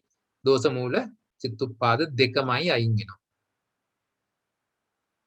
අයින් වෙලා සම්පයුක්ත හැටියට ඉතුරු ටික විතරක් සම්පයුක්ත වෙනවා. කළු පාටින් මම පෙන්වන ටික සම්පයුක්තයි. කහ පාටට උරු වාගේ පෙන්වන්නේ ඒවා විප්‍රයුක්තයි කියලා අයින් වෙනවා. සම්පයුක්ත නොවේ කියලා ඒක අයින් වෙන්න ඕනේ. ඒක පැහැදිලි නේද? හරි. මේ තියෙන්නේ අට කතා කාණ්ඩයේ විස්තරය. ඊළඟට මේ දැන් ගත්ත පළවෙනි පදේ ග්‍රන්ථ සම්පයුක්තා ධර්ම. හරිද? ඒතර ග්‍රන්ථ සම්පයුක්ත නම් ඒවා අකුසල පැත්තේ විතරයි සම්පයුක්ත වෙන්නේ. අකුසල පැත්තේ ඔක්කොම සිත් 12ක් තියෙනවා. ඒ සිත් 12න් ග්‍රන්ථයෝ සම්ප්‍රයුක්ත වෙලා ඉන්නේ සිත් 10ක විතරයි. ඒ සිත් 10නුත් ditthi විප්‍රයුක්ත සිත් 4 සහ දෝෂ සිත් දෙකේදී ග්‍රන්ථ ධර්ම දෙක අයින් වෙන්න වෙනවා. මොකද ඒගොල්ලෝ තනියම එතන ඉන්න නිසා.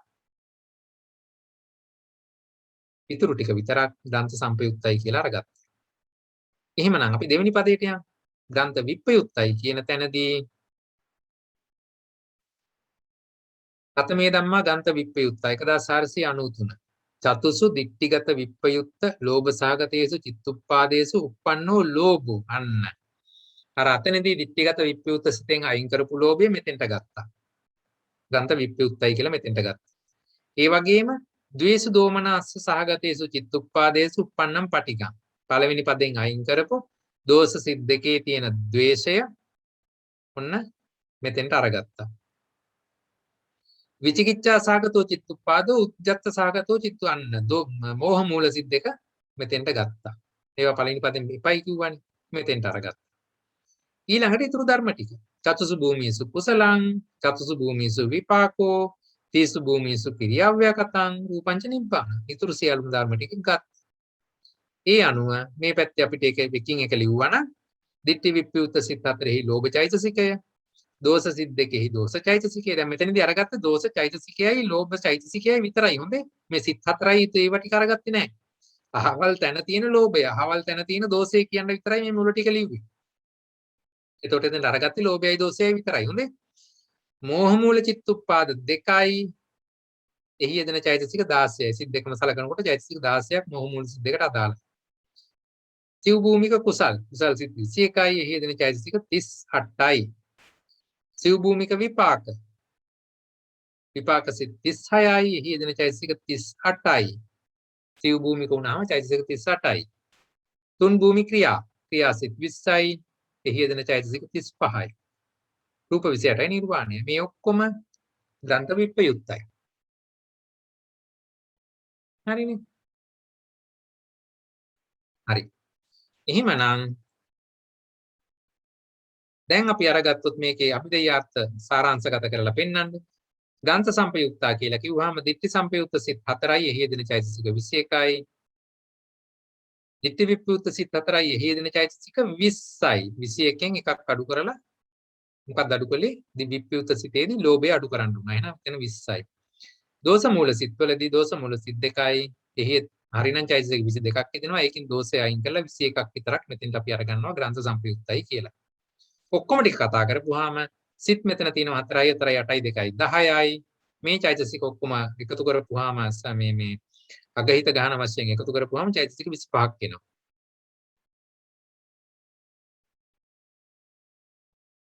හරිද? ඒ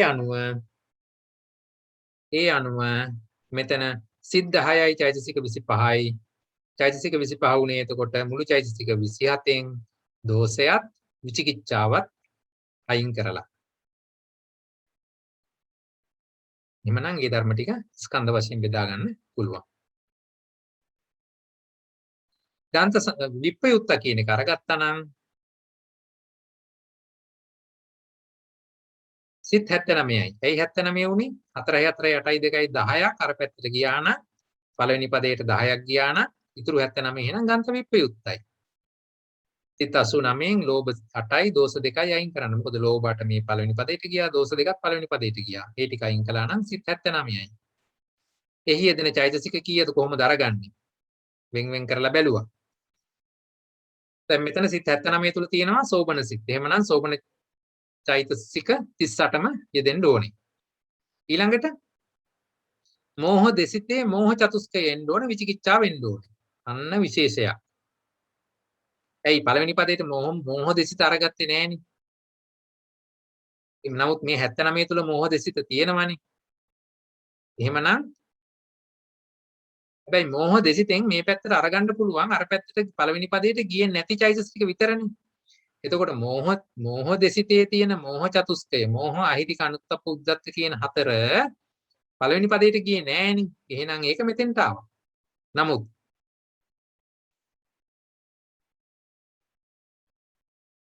ඒක පැහැදිලිද?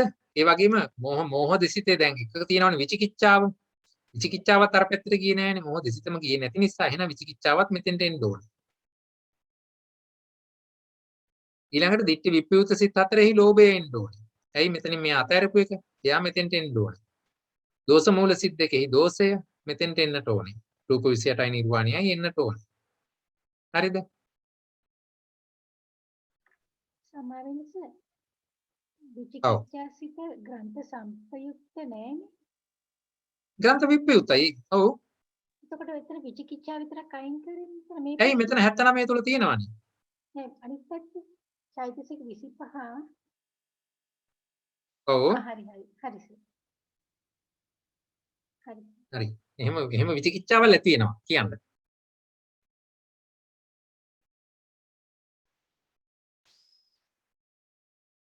හරිනේ. එතකොට එහෙනම් මේ විදිහට එන ධර්මතා ටික අපි අරගත්තාම මේ උඩින් ටික 43යි මේ දෙකත් එක්ක කවුරුපුවම 2යි 45ක් එනවා. එහෙමනම් සාරාංශගත කරපුවාම සිත් 79යි, චෛතසික 45යි, රූප 28යි, නිර්වාණයයි. මේ විදිහට අපිට සාරාංශගත කරන්නට පුළුවන්. ඒක ස්කන්ධ දායතන ධාතු විදිහට බෙදන්නට පුළුවන්. මට මතක හැටියට පොතේ මෙතන පොඩි වෙනසක් තිබුණා වගේ මතකයි. අන්ත ගොච්චකේ තුන්වෙනි එක නේද?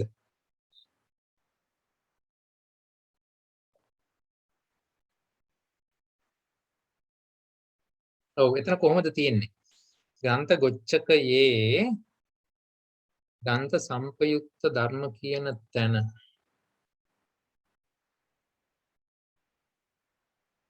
ඔව් එතනදී බලන්නකෝ භාවනා පොත දෙකේ පිටුවංක 61 25 වෙනි ඡේදය.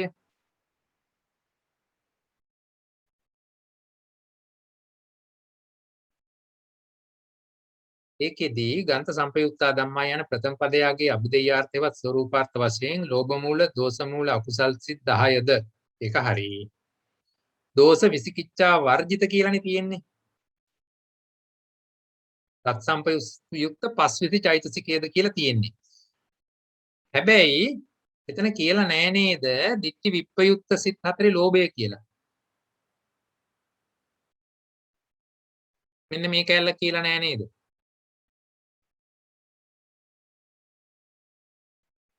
එහෙමනම් ඒක එතෙන්ට එකතු කරගන්න. හරිද?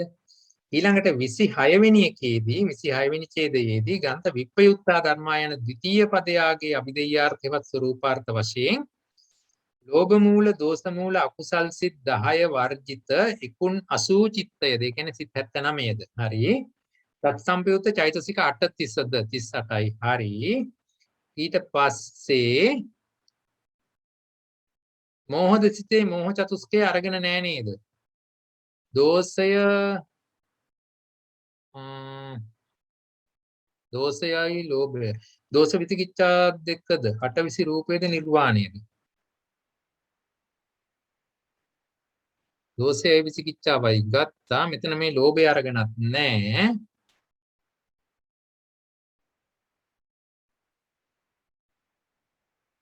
ඒ නිසා යන්නේ එතනත් ඒක පුරව ගන්නට ඕන නේද?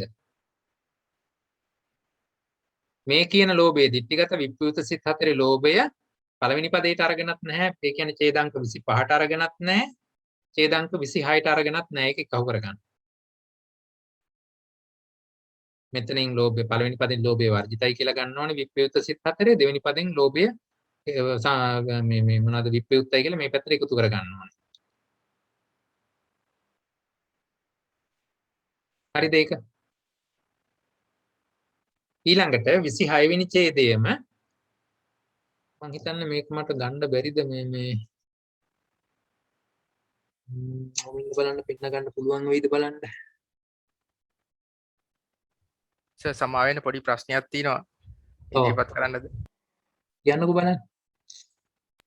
සර් දැන් මේ අර මෝහ දෙසිතේ තියෙන සියලුම චෛතසික ඇත්තරම ග්‍රන්ථ විප්‍රයුක්තයිනේ. මෝහ දෙසිතේ දෙන වෙලාවට. ඔව්. එතකොට ලෝභය දෙපැත්තටම ගත්තා වගේ එතන මෝහ දෙසිතේ දෙන මෝහ චතුස්කය විචිකිච්ඡාවයි අර ඊතුරු චෛතසික ටිකත් මෝහ දෙසිතේ දෙන වෙලාවට ග්‍රන්ථ විප්‍රයුක්තයි කියලා ගන්න නැත්තේ ඇයි? හොඳ ප්‍රශ්නයක්.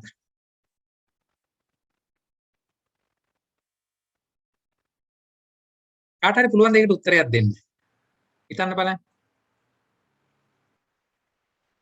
ඒක අපිත් ඉගෙන ගන්න කාලේ බොහොම දීර්ඝව සාකච්ඡා කරපු තැනක්. ඇයි ඒක එහෙම අපි වෙන්නේ කියන එක. ජයන්ත මහත්මයා ඒකට මොනවා හරි උත්තරයක් දෙන්නකෝ. තේරුම් ගන්න මම කරනවා මට තේරෙන්නේ අර මෝහ දෙසිතේ ගත්තාම ඇත්තට මේකේ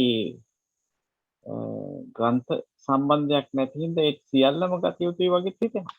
ග්‍රන්ථ විප්‍රයුක්තයි.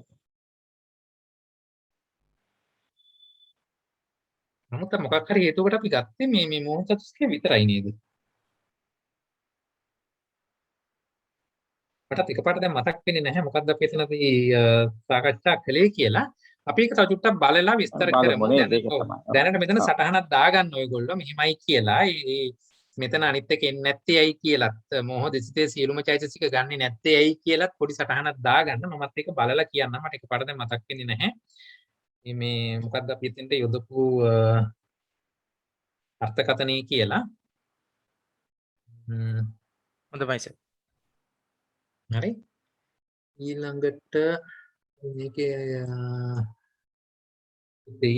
ඡේද මේ පිටුව 61 භවනා දෙවෙනි පොතේ පිටුව 61 ඡේද 26 ආර්ය සත්‍ය වශයෙන් 3යි කියලා නේද තියෙන්නේ?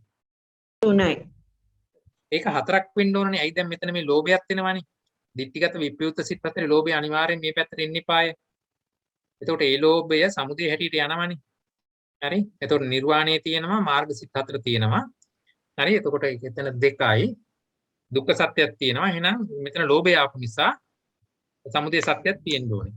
හරිනේ. එහෙනම් එතන 4යි කියලා දාගන්න. ඒක පැහැදිලිද? ආර්ය සත්‍ය වශයෙන් 3ක් වෙන්න බෑ 4යි කියන එක. මේ ලෝභය මේ පැත්තට ආපු නිසා සමුදය සත්‍යයත් එක්කහුව වෙන්න එපාය. එතකොට දුක්ඛ සමුදය නිරෝධ මාර්ග කියන හතරම තියෙනවානේ මෙතන. මේ සිත් 79 තුල මාර්ග සිත් හතරක් තියෙනවානේ. ඒ අනුව මාර්ගාංග 8 එතන යෙදෙනවා අපිට හොයාගන්න පුළුවන්. හරිද? ඒක පැහැදිලිද? ඒ අනුව අපිට මොනවද මේ ආර්ය සත්‍ය හැටියට ගරගන්නකොට දුක්ඛ සත්‍යයට ලෞකික සිත් 71යි තත්සම්පයුක්ත චෛතසික 45යි රූප 28යි කියලා අරගන්න වෙනවා. සමුදය සත්‍ය කියනකොට දිට්ඨිගත විප්‍රයුක්ත සිත් හතරෙහි ලෝභය එතනට එන නිසා ඒක සමුදය සත්‍ය වෙනවා. නිරෝධ සත්‍ය නිර්වාණී හැටියට ඒක පැහැදිලි. මාර්ග සත්‍ය එතන මාර්ග සිත් හතර තියෙන නිසා එහි යෙදෙන මාර්ගාංගට අර අපි සාමාන්‍ය ලියන ආකාරයට ලියන්නට වෙනවා. සත්‍ය විනිර්මුක්ත ධර්මත් පෙන්වන්නට වෙනවා. හරි? මේ විදිහට ඒක ගලප ගන්න. ඒ අනුව ඒක තේරුම් අරගන්නට ඕනේ. මෙතන ඔයගොල්ලෝ පොඩි සටහනක් දාලා තියාගන්න. එයි මේ මෝහ දෙසිතේ මෝහ චතුස්කේ විතරක් අපි අරගත්තේ ඒක මටත් දැන් මතක නැහැ මොකද්ද අපි ඒකට යොදාගත්ත අදහස කියලා. අපි ඒක වැඩි විස්තර හොයලා සතියකදී දැනුම් දෙන්න. එතකන් දැනට සටහනක් යොදාගෙන තියාගන්න. හරි? ඒක හැර වෙනත් මොනවක් ප්‍රශ්න තියෙනවද? අවධානයෙන් මේවා කරන්නට ඕනේ. එතකොට තමයි ප්‍රශ්න මතුවෙන්නේ ඉස්මතු වෙන්නේ. එතකොට ඒවා පුටවා ගන්නට පුළුවන්. හරි. අපි එහෙමනම් ඊළඟ දුතේටත් යන්. සමාවෙන්න සර්. ඔව්. සර් කිව්වේ නේද මෝහය ග්‍රන්ථයක් නොවුනත් ඒක ග්‍රන්ථයක් වගේ කියලා එහෙම එකක් කිව්වද සර්? නෑ මම කිව්වේ මේ මෝහය කියන එක මේ එක එක අකුසල පැතිකඩ පෙන්නද්දී මෝහය කියන එක අර විශේෂයෙන් දැක්විය යුතු තැනක් නොවේ නම් මෝහය පෙන්වන්නේ නැහැ. මොකද ඒක ඩිෆෝල්ට් ස්වභාවයේ තියෙන එක මෝහය නිසාම තමයි අනිත් හැම එකම අපිට ඇති වෙන්නේ. හරි නමුත් මේ එක අකුසල ස්වභාවයන් ඒ පැතිකඩයෙන් අරගෙන පෙන්නකොට අපි මෙතන තථාගත දේශනාවේ සඳහන් වෙන්නේ ඊට අර මේ පැතිකඩෙන් බලනකොට ඒකට අදාළ වෙන්නේ මොනවද කියන ටික විතරයි. හරිද? ඒ නිසායි මේ හැම එකටම මෝහය දාන්නේ නැත්තේ. එතකොට සර් දැන් මෙතන මේ අනිත් එක ගත්තේ නැත්තේ ඒ හේතුව හින්දාද දන්නේ? මොකද්ද? දැන් මෝහ සිත්වල තියෙන චෛතසික අනිත් ඒවා විපයුක්තයි කියලා ගත්තේ නැත්තේ ඔව්. ඩිෆෝල්ට් විදියට ගත්තොත් ග්‍රන්ථයක් කියලා එහෙම එතන මෝහයනේ ඒක ඩිෆෝල්ට් හැටියට එන්නේ. එතන තියෙන අනිකුත් චෛතසික වලට ඒ දේ වෙන්න බැහැනේ. මෝහය කියන ධර්මතාවයනේ ඩිෆෝල්ට් වෙලා ඉන්නේ අපිට. ඒකනේ මේ ප්‍රධාන වැරද්ද හැටියට තියෙන්නේ. එතන චිත්තෝත්පාදේ නෙමෙයි මෝහ චෛතසිකය කියන එකනේ. හරි එහෙමනම් හතරවෙනි දුකේ අරගෙන බැලුවා නම් හතරවෙනි දුකේ මොකද්ද? ගන්තනීය දුකය. ගන්තත් වෙලා ගන්තනීයත් වෙනවා නම් ගන්තාචේව ධම්මා ගන්තනීයාච. ගන්තත් වෙලා ගන්තනීයත් වෙන. අපි දැන් පළවෙනි පදයෙන් කතා කළා ගන්තා ධම්මා. ඊළඟ දුකේදී කතා කළා ගන්තනීයා ධම්මා. දැන් මේ දෙක එක්කව කරලා කියනවා ග්‍රන්ථාචේව ධම්මා ගන්තනීයාච. ග්‍රන්ථ නම් වූද ග්‍රන්ථයන්ට අරමුණු වන්නා වූද. හරිද? එතකොට ඒ කියන ධර්මතා දෙකටම වැටෙන ඒවා මෙතෙන්ට ගොනු කරගන්නට ඕනේ. ග්‍රන්ථත් වෙලා කියනකොට අනිවාර්යයෙන්ම ලෝභ දෝෂ දිට්ඨිය එනවා. ග්‍රන්ථයන්ට අරමුණු වෙන්නා කියනකොටත් ලෝභ දෝෂ දිට්ඨිය එකක් අනිකට අරමුණු කරනවානේ. අරමුණු වෙනවානේ. ඒ නිසා ඒකට ඒ තුන් දෙනා එනවයි කියන එක අදහස දැන් එන්නට ඕනේ.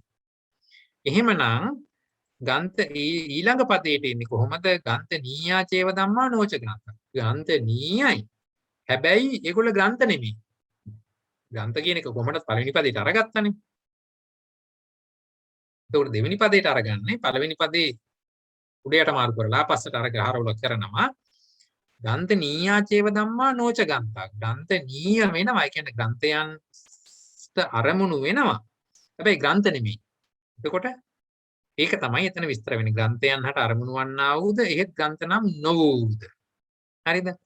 එතකොට අරමුණු නොවේන කියනකොටම දැන් ඉතින් ඔයගලන්ට මතක් වෙන්න ඕනේ නවලෝකෝත්තර ධර්ම. එහෙමනම් ඒගොල්ලෝ අයින් කරලා ඉතුරු ටිකනේ මේ පැත්තට එන්න ඕනේ. හරි? අන්න ඒ විදිහට ඒක අල්ලගන්න පුළුවන් වෙන්නට ඕනේ. හරි? ඊට පස්සේ නික්කේප කාණ්ඩය ආරම්භ බැලුවා නම් ගන්තාචේව ධම්මා ගන්තනීයාච්ච. කතමේ ධම්මා ගන්තාචේව ගන්තනීයාච්ච. ඡේදාංක 1149. තේව ගන්තා ගන්තාචේව ගන්තනීයාච්ච. ඒ ග්‍රන්ථයෝම ග්‍රන්ථද ග්‍රන්ථනීයද මෙත් හරිනේ ඉතින්. ග්‍රන්ථත් වෙන්නේ ඒගොල්ලමයි. ඉතින් එක අනික දිහා බලන නිසා ග්‍රන්ථනීය වෙන්නේ ඒගොල්ලමයි. හරි. එහෙමනම් මේ පරිදි පැහැදිලි. ලෝභ දෝෂ දිට්ඨි. ග්‍රන්ථත් වෙලා ග්‍රන්ථනීයත් වෙන්නේ මේ තුන් දෙනා විතරයි. මොකද වෙන එකක් හරි ගත්තොත් මේගොල්ල ග්‍රන්ථ නෙමෙයිනේ. ඒතකොට ග්‍රන්ථනීය විතරක් උනායි කියලා වැඩක් නැහැ. ග්‍රන්ථ කියලා ඉදිරිපත් කළේම ධර්මතා තුනයි. ලෝභ දෝෂ දිට්ඨි. එහෙමනම් ග්‍රන්ථත් වෙලා ග්‍රන්ථනීයත් වෙන්නේ ওই තුන් දෙනාම තමයි. හරි? හරි. දෙවෙනි පදයට යන්කෝ. ගන්තනීයාචේව ධම්මා නෝච ගන්ත. ඒතොර ග්‍රන්ථ වෙන්න බෑ. එහෙමනම් ලෝභ දෝෂ දිට්ඨි එන්නම බෑ. හැබැයි ගන්තනීයා. හරිද? ග්‍රන්ථනීයා ග්‍රන්ථයන්ගෙන් අරමුණු කරන්නට පුළුවන්. එහෙමනම් දැන් ග්‍රන්ථ නො වූ ඊතුරු සියලුම ධර්මයන්ගෙන් ගන්තනීයා හරි අරමුණු කරන්නට පුළුවන් වෙන ටික විතරක්. මේ පැත්තේ තියාගෙන අරමුණු කරන්න බැරි ටික විසිකලා දැම්ම නම් ඉවරයිනේ. හරි? එහෙමනම් ඒ අදහසින් මේක බලන්න. තේහි ධම්මේහි ඒ ධම්මා ගන්තනීයා. යම් කිසි ධර්මයකින් යම් කිසි මේ කියන්නේ ග්‍රන්ථ ධර්ම නිසා තව ධර්ම කොටසක් ග්‍රන්ථනීය වෙනවද? යේහි ධම්මේහි යේ ධම්මා ගන්තනීයා තේ ධම්මේට අපිත්වා අවශේෂා සාසවා කුසලා කුසලාව්‍යාගතා ධම්මා කාමාවචර රූපාවචර අරූපාවචර රූපක්ඛන්‍දෝ පියාලම් විඥානක්ඛන්‍දෝ තුන් භූමිය පෙන්නවා. ඇයි තුන් භූමිය පෙන්වන්නේ? මේක සාසවයි කියලා තියෙන නිසා. සාසව නම් ඒක අනිවාර්යෙන් තුන් භූමි තමයි. හරි? එතකොට මේ ධම්මා ගන්තනීය ගන්තනීයා චේව නොත ගන්ත. හරි? එහෙමනම් ග්‍රන්ථ කියන තුන පළවෙනි පදයට අරගන්න ඒගොල්ල ග්‍රන්ථත් වෙනවා ග්‍රන්ථනීයත් වෙනවා. ඉතුරු ධර්මයන්ගෙන් සාසවා නිසා සාසව ටික විතරනේ නැත්තම් නවලෝකෝත්තර ධර්ම ටික අකුසලයකින් අරමුණු වෙන්නේ නැහනේ. ඒ නිසා සාසව වෙච්ච ගමන් ඉතුරු ධර්ම වලින් අපිට මොනවද ගන්න තියෙන්නේ? ලෞකික සිත් 81යි. එහි යෙදෙන චෛතසික කීය හරියින් එහි යෙදෙන චෛතසික තුර 52යි 52න් ලෝභ දෝෂ දිට්ඨි ටික පළවෙනි පදයට කියන්නේ. එහෙනම් ඒ තුන අයින් කරපුවාම 49යි. රූප 28යි. එහෙමනේ දෙන්නේ ඒක. අපි බලමු අපි දෙය අර්ථවලදී. හරි. ඊළඟට අපි බලමුකෝ අට කතා කාණ්ඩේ. එතන මේක වඩා පැහැදිලිව දෙනවනේ. අට කතා කාණ්ඩේ කියනවා 1494 දී තේව ගන්තා. ගන්තා චේව ගන්තනීයාති. හරි. ඒ ග්‍රන්ථ ධර්ම තුනම ග්‍රන්ථත් වෙලා ගන්තනීයත් වෙනවා. ඒක හරි. දෙවෙනි පදේ කතමේ ධම්මා ගන්තනීයා චේව නොත ගන්තා. තපෙත්වා ගන්තේ ග්‍රන්ථ තුන හැරලා. ඇයි ග්‍රන්ථ තුන හැරියා කිව්වේ? පළවෙනි පදයට කිය නිසා. තපෙත්වා ගන්තේ ග්‍රන්ථ තුන හැර. අවශේෂං අකුසලං ඉතුරු සියලුම අකුසල් ටික තීසු භූමීසු කුසලං තීසු භූමීසු කිව්වහම ලෝකෝත්තර සිත් ටික අතහැරලා තීසු භූමීසු ඉතුරු භූමි තුනේ කුසල ටික. තීසු භූමීසු විපාකෝ තුන් භූමි විපාක ටික. ඒ කියන්නේ ඵල සිත් ටිකත් අතහැරියා. තීසු භූමීසු ක්‍රියාව්‍යා කතං ක්‍රියාසිත ඔක්කොම ටික අරගත්තා. සබ්බංච රූපං ඉමේ ධම්මා ගන්තනීයා. හරි? ක්‍රියාව්‍යාකරතං සබ්බංච රූපං ඉමේ ධම්මා ගන්තනීයා චේව නොච ගන්තා. දෙවෙනි පදයට අනුව ඒ ටික ගැලපුවා. ඊළඟට ඔය 1495 යට තව අතුරු ඡේදයක් දීලා කියනවා අගන්තනීයා ධම්මා නවත්තබ්බා ගන්තා චේව ගන්තනීයාති. ගන්තනීයා චේව නොච ගන්තාති. දැන් බලන්නකො මේ පද දෙකේ මොකද්ද මේ කියලා තියෙන්නේ? ගන්ත වෙලා ගන්තනීය වෙන එක. පළවෙනි පදයට කිව්වේ. දෙවෙනි එකට කිව්වේ ගන්තනීය වෙලා ගන්ත නොවන එක. එතකොට මේ ගන්තනීය කියන වචනීය පද දෙකටම තියෙනවනේ. එහෙමනම් මොකද්ද මේ හතරවෙනි ද්විකේ කරලා තියෙන්නේ? ගන්තනීය කියන ගොඩ අරගෙන ඒගොල්ල නැවත දෙකට බෙදුවා. ගන්තත් වෙලා ගන්තනීය වෙන එක, ගන්තනීය වෙලා ගන්ත නොවන කොටස. එහෙමනේ මේ පද දෙක බෙදුවේ.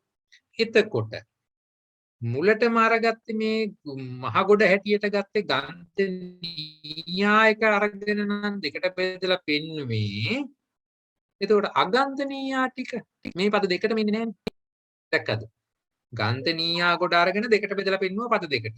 එහෙමනම් ඉතින් අගන්තනීයා කියන එක මේ පද දෙකනම ආවේ නෑ කියන එක පැහැදිලිනේ.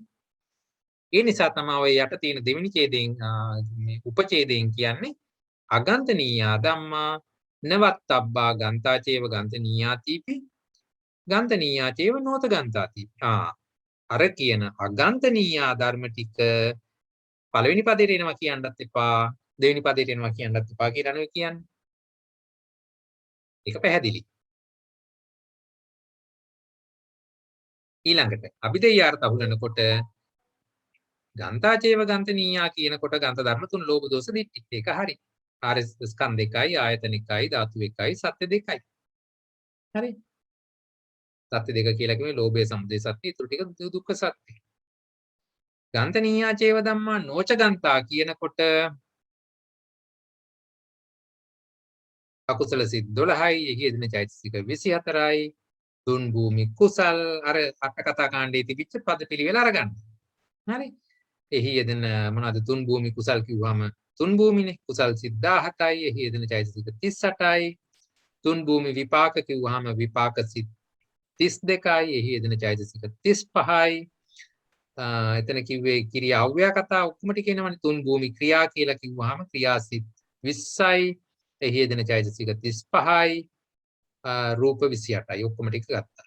සාරාංශ කළොත් ලෞකික සිත් 81යි චෛතසික 49යි රූප 28යි. ඇයි චෛතසික 49 උනේ 52කින් 3ක් පළවෙනි පදයට ගිය නිසා. ඇයි සිත් 81 උනේ ඉතුරු ලෝකෝත්තර සිත් 8 මෙතෙන්ට මේ පද දෙකටම ආවේ ඉන්නේ නැති නිසා කොහොමද දෙවෙනි පදයට ඉන්නේ නැති නිසා. හරිද?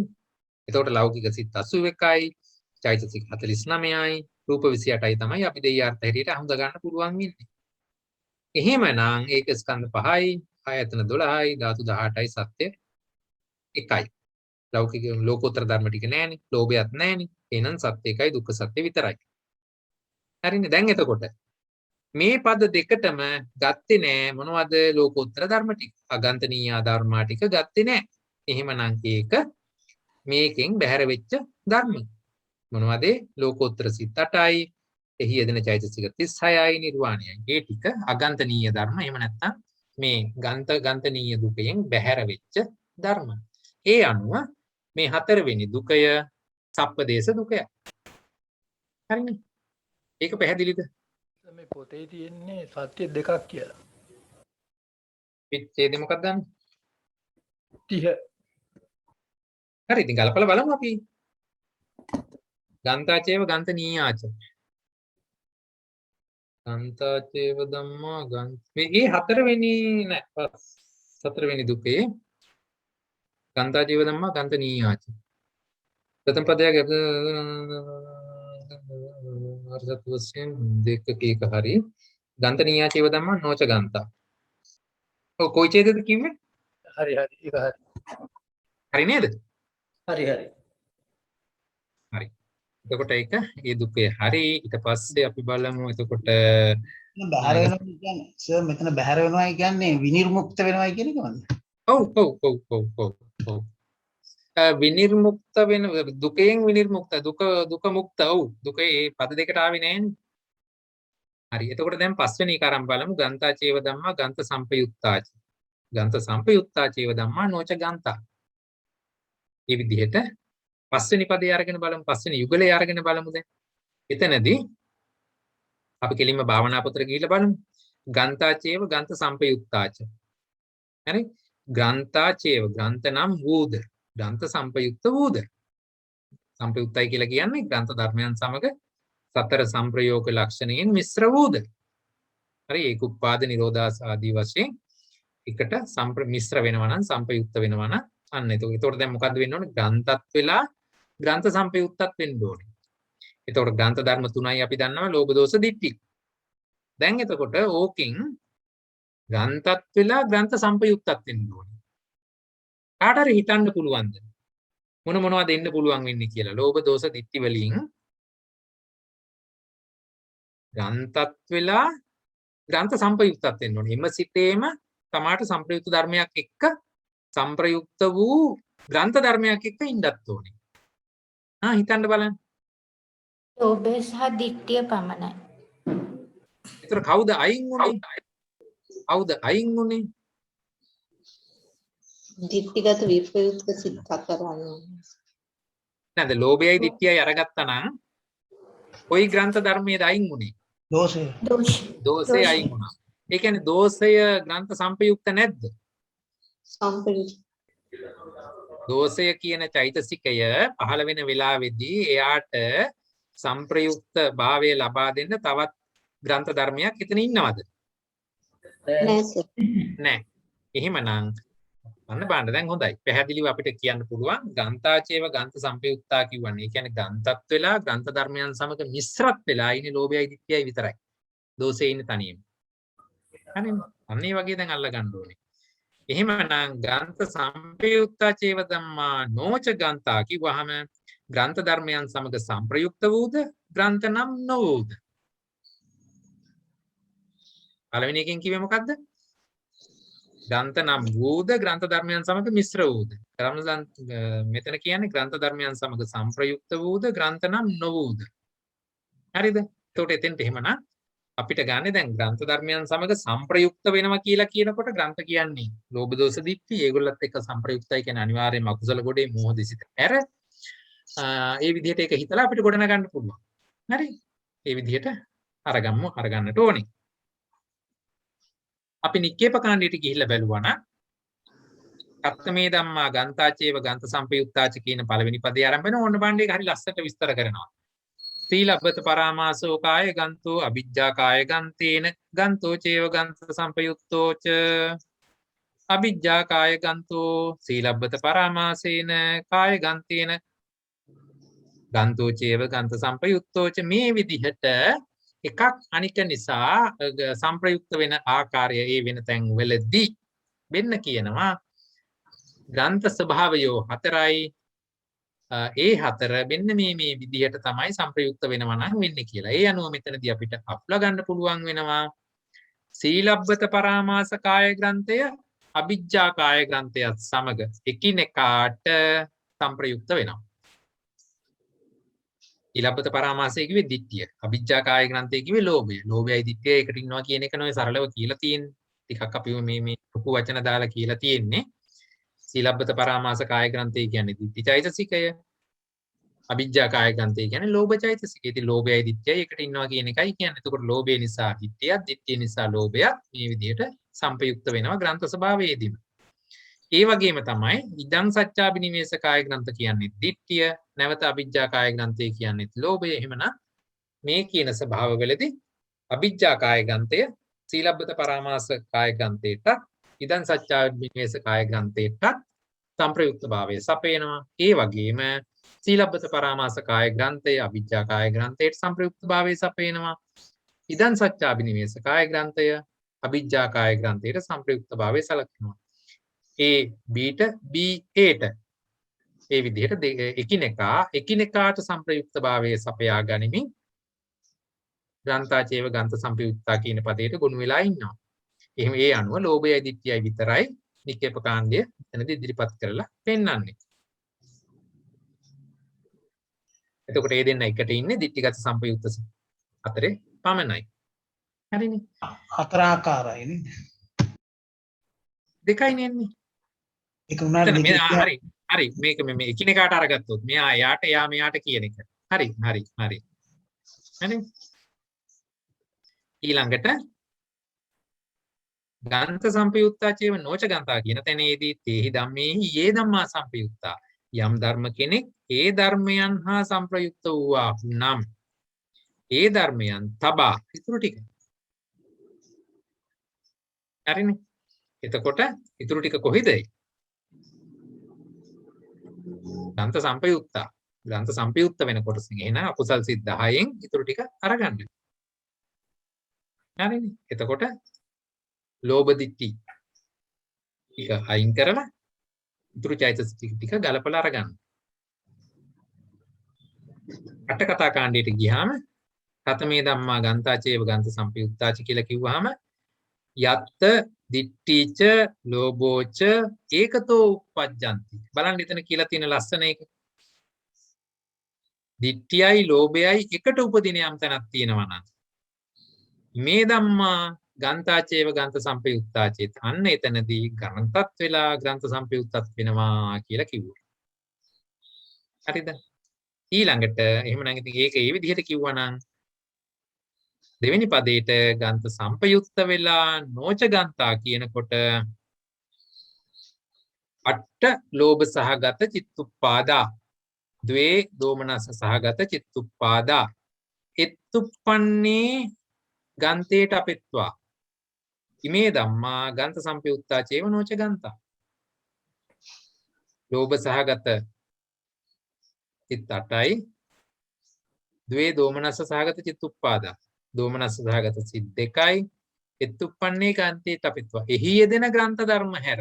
එතකොට එහි යෙදෙන ග්‍රන්ථ ධර්ම ලෝභයයි ditthියයි. ඉමේ ධම්මා ගන්ත සම්පයුක්තා චේව නොච ධම්මා. එතකොට අර ධර්ම දෙක හැර අනිකුත් ධර්ම ටික ග්‍රන්ථ සම්ප්‍රයුක්තයි හැබැයි ග්‍රන්ථ නෙමෙයි. හරි? ඒ විදිහට ඕක අරගත්තාම එතන දෝෂේ නැද්ද? දෝෂ සිද්දකේ. අට්ඨසු ලෝභ සහගත චිත්තුප්පාදා ද්වේ දෝමනස්ස සහගත චිත්තුප්පාදා ද්වේ දෝමනස්ස සහගත කියනකොට දෝෂ සිද්දක ආවා. එත්තුප්පන්නේ ගන්තේට අපිත්වා. එතකොට අට්ඨසු ලෝභ සහගත කිව්වහම තුනම එනවා. ග්‍රන්ථ ධර්ම තුනම එනවා. ලෝභ දිට්ඨි දෝමනස්ස සහගත කිව්වහම දෝෂ. හරිනේ තුනම එනවා. එත්තුප්පන්නේ ගන්තේට අපිත්වා. එතකොට මේ සිත් 10 තියෙන ගන්තේට අපිත්වා. ග්‍රන්ථ ස්වභාවය හැර. ඉමේ ධම්මා ගන්ත සම්පයුත්තා චේප නොච ග්‍රන්ථා ගත්ත හැකි. දෙවෙනි පදයේදී ලෝභ දෝෂ දිට්ඨි කියන තුනම අයින් කරලා ඊතුරු ධර්ම ටික විතරක් ඒ සිත් 10 දෙන. එතකොට ඒ වෙන්නේ සිත් හැටියට 10යි චෛතසික හැටියට 27යි විචිකිච්ඡාස් යනවා 4යි 23යි. හරිනේ. මේ විදිහට කලපන්න. දැන් අභිදේයාර්ථ අහුලපුවාම පළවෙනි පදයට එන්නේ දිට්ඨිගත සම්පයුක්ත සිත් 4 යෙදෙන ලෝභ දිට්ඨි දෙන්න. ඒ දෙන්න තමයි ග්‍රන්ථත් වෙලා ග්‍රන්ථ සම්පයුක්තත් වෙන්නේ.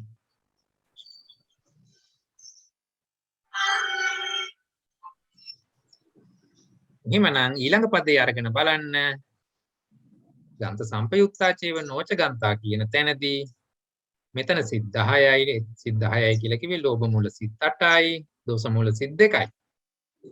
එහි යෙදෙන චෛතසික 23යි. ඇයි 23 උනේ ලෝභ දෝෂ දිට්ඨි විචිකිච්ඡා කියන හතර හැරලා. ගැටලුවක් තියනවද? එතන විචිකිච්ඡාව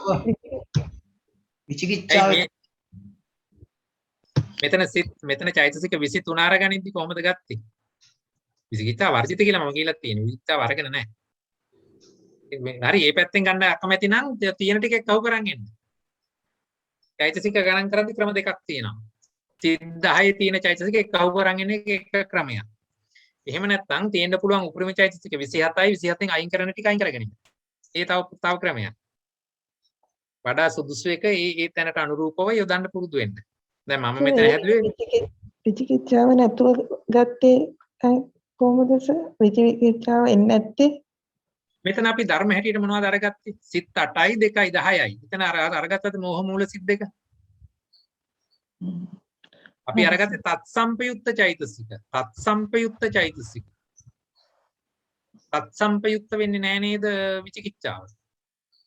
හරි සර්. ඒක එතනින් අයින් වෙනවා. හරි.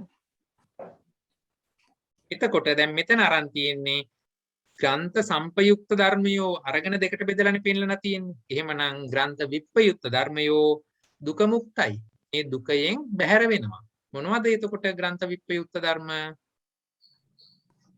එන්න මේ කියන ඔක්කොම ටික මේ දුකෙන් බැහැර වෙච්ච ධර්මයෝ. පස්වෙනි දුකෙන් බැහැර වෙලා තියෙනවා. ඒ නිසායි අර අතන උඩචේදී කියලා තියෙන්නේ ග්‍රන්ථ විප්පයුක්තා ධම්මා නවත්තබ්බා ගන්තා චේව ගන්ත සම්පයුක්තා තීපි ගන්ත සම්පයුක්තා චේව නෝත ගන්තා තීපි කියලා. හරිනේ. එතකොට ඒක සාරාංශ කළොත් සිත් 79යි චෛතසික 45යි රූප 28යි. හරිනේ. මේවා මේ ස්ක්‍රීන් එක දිහා විතරක් බලන් ඉඳලා හරියන්නේ නැහැ. ඔයගොල්ලෝ ගෙදර තනියම කරන්න ඕනේ. හරිනේ. හරි. ඊට පස්සේ අනිත් දුකයත් අපි ඉවර කරමු. අනිත් දුකේ හැටියට එන්නේ ගන්ත විප්පයුත්තා කෝපන ධම්මා ගන්තනීයා පීපි ගන්ත විප්පයුත්තා කෝපන ධම්මා අගන්තනීයා. එතකොට දැන් බලන්න මේ 6 වෙනි දුකයට අරගන්නෙම ග්‍රන්ථ විප්පයුත්ත ධර්මමනේ. ග්‍රන්ථ විප්පයුත්ත ධර්මම තමයි පද දෙකට අරගෙන ඒක දෙකට බෙදෙනවා. මොනවද? පළවෙනි පදයට ගන්නවා ගන්ත විප්පයුත්ත වෙලා ගන්තනීය වෙන එක. දෙවෙනි පදයට ගන්නවා ගන්ත විප්පයුත්ත වෙලා අගන්තනීය අපි වෙන එක. හරිනේ. එහෙමනම් දැන් ඉස්සෙල්ලාම ගන්ත විප්පයුත්ත ධර්ම ටික අපි දැන් කලින් කේදී බැලුවා. ඒ ටික ඉස්සරහට අරගෙන ඒක බෙදා ගන්න මේ කියන ධර්ම වලින් මොනවද ගන්තනීය වෙන්නේ මොනවද අගන්තනීය වෙන්නේ කියන එක. හරි. ඕකයි දැන් අදහස. ඕක කොහොමද භාවනා පොතේ විස්තර කරන්නේ? ගන්ත විප්පයුත්තා කෝපන ධම්මා ගන්තනීයාපි. ග්‍රන්ථ ධර්මයන් සමග මිශ්‍ර නොවූද. එහෙත් ග්‍රන්ථයන්ට අරමුණු වන්නා වූ. ග්‍රන්ථ ධර්මයන් සමග මිශ්‍ර නොවූද ඒකනේ විප්පයුත්තා කියලා ගත්තේ. හරි එහෙනම් මිශ්‍ර වෙන්න බෑ. එහෙනම් මිශ්‍ර නොවූද. එහෙත් ග්‍රන්ථයන්ට අරමුණු වන්න. ගන්තනීයයි කියලා කිව්වේ ඒකනේ අරමුණු වෙනවා කියන එකනේ. හරි. එතකොට මේ දෙක ගලපලා මෙන්න මේ අර්ථය අපි ඉදිරිපත් කරනවා. භාවනා පොත. එහෙනම් දෙවෙනි පදේ ග්‍රන්ථ විප්‍රයුක්ත අගන්තනීය. එතකොට කොහොමද ඒක කියන්නේ? ග්‍රන්ථ ධර්මයන් සමග මිශ්‍ර නොවූද ඒකයි විප්‍රයුක්තා කියලා කිව්වේ. ග්‍රන්ථ ධර්මයන් සමග මිශ්‍ර නොවූද එහෙත් ග්‍රන්ථයන්ට අරමුණු නොවන්නා වූද. එතන එහෙත් කියන වචනේ නම් හරිද මන් දන්නේ. භාවනා පොත දීලා තියෙන්නේ එහෙමයි. ග්‍රන්ථයන්ට අරමුණු නොවන්නා වූද නිස්සත්ත්ව ජීව පරමාර්ථ ස්වභාව ධර්මයි. හරි. එතකොට දැන් ග්‍රන්ථ විප්‍රයුක්ත ධර්ම ටික අරගන්න ඒගොල්ලෝ පැති දෙකට බෙදා ගන්න. ග්‍රන්ථනීය වෙන්නේ මොනවද? අගන්තනීය වෙන්නේ මොනවද? එතකොට ග්‍රන්ථ විප්‍රයුක්තත් වෙලා අගන්තනීයත් වෙන එක නම් හරි ලේසියෙන් අල්ලගත්ත හැකි. මොකද නවලෝකෝත්තර ධර්ම. ග්‍රන්ථයන්ට අරමුණු කරන්න බැරි නවලෝකෝත්තර ධර්ම ටික මාර්ගසිත 4යි ඵලසිත 4යි එහි යෙදෙන චෛතසික 36යි නිර්වාණයයි. හරිනේ. මේ විදිහට එක ටක් ගාලා අල්ලගන්න. එහෙමනම් ඊටු ටික වෙන්නේ ඊටු ග්‍රන්ථ විප්‍රයුක්ත ධර්මයන්ගේ ඊටු කොටස. හරි. ඒ විදිහට ඒක අල්ලගන්න පුරුදු වෙන්න. ඊළඟට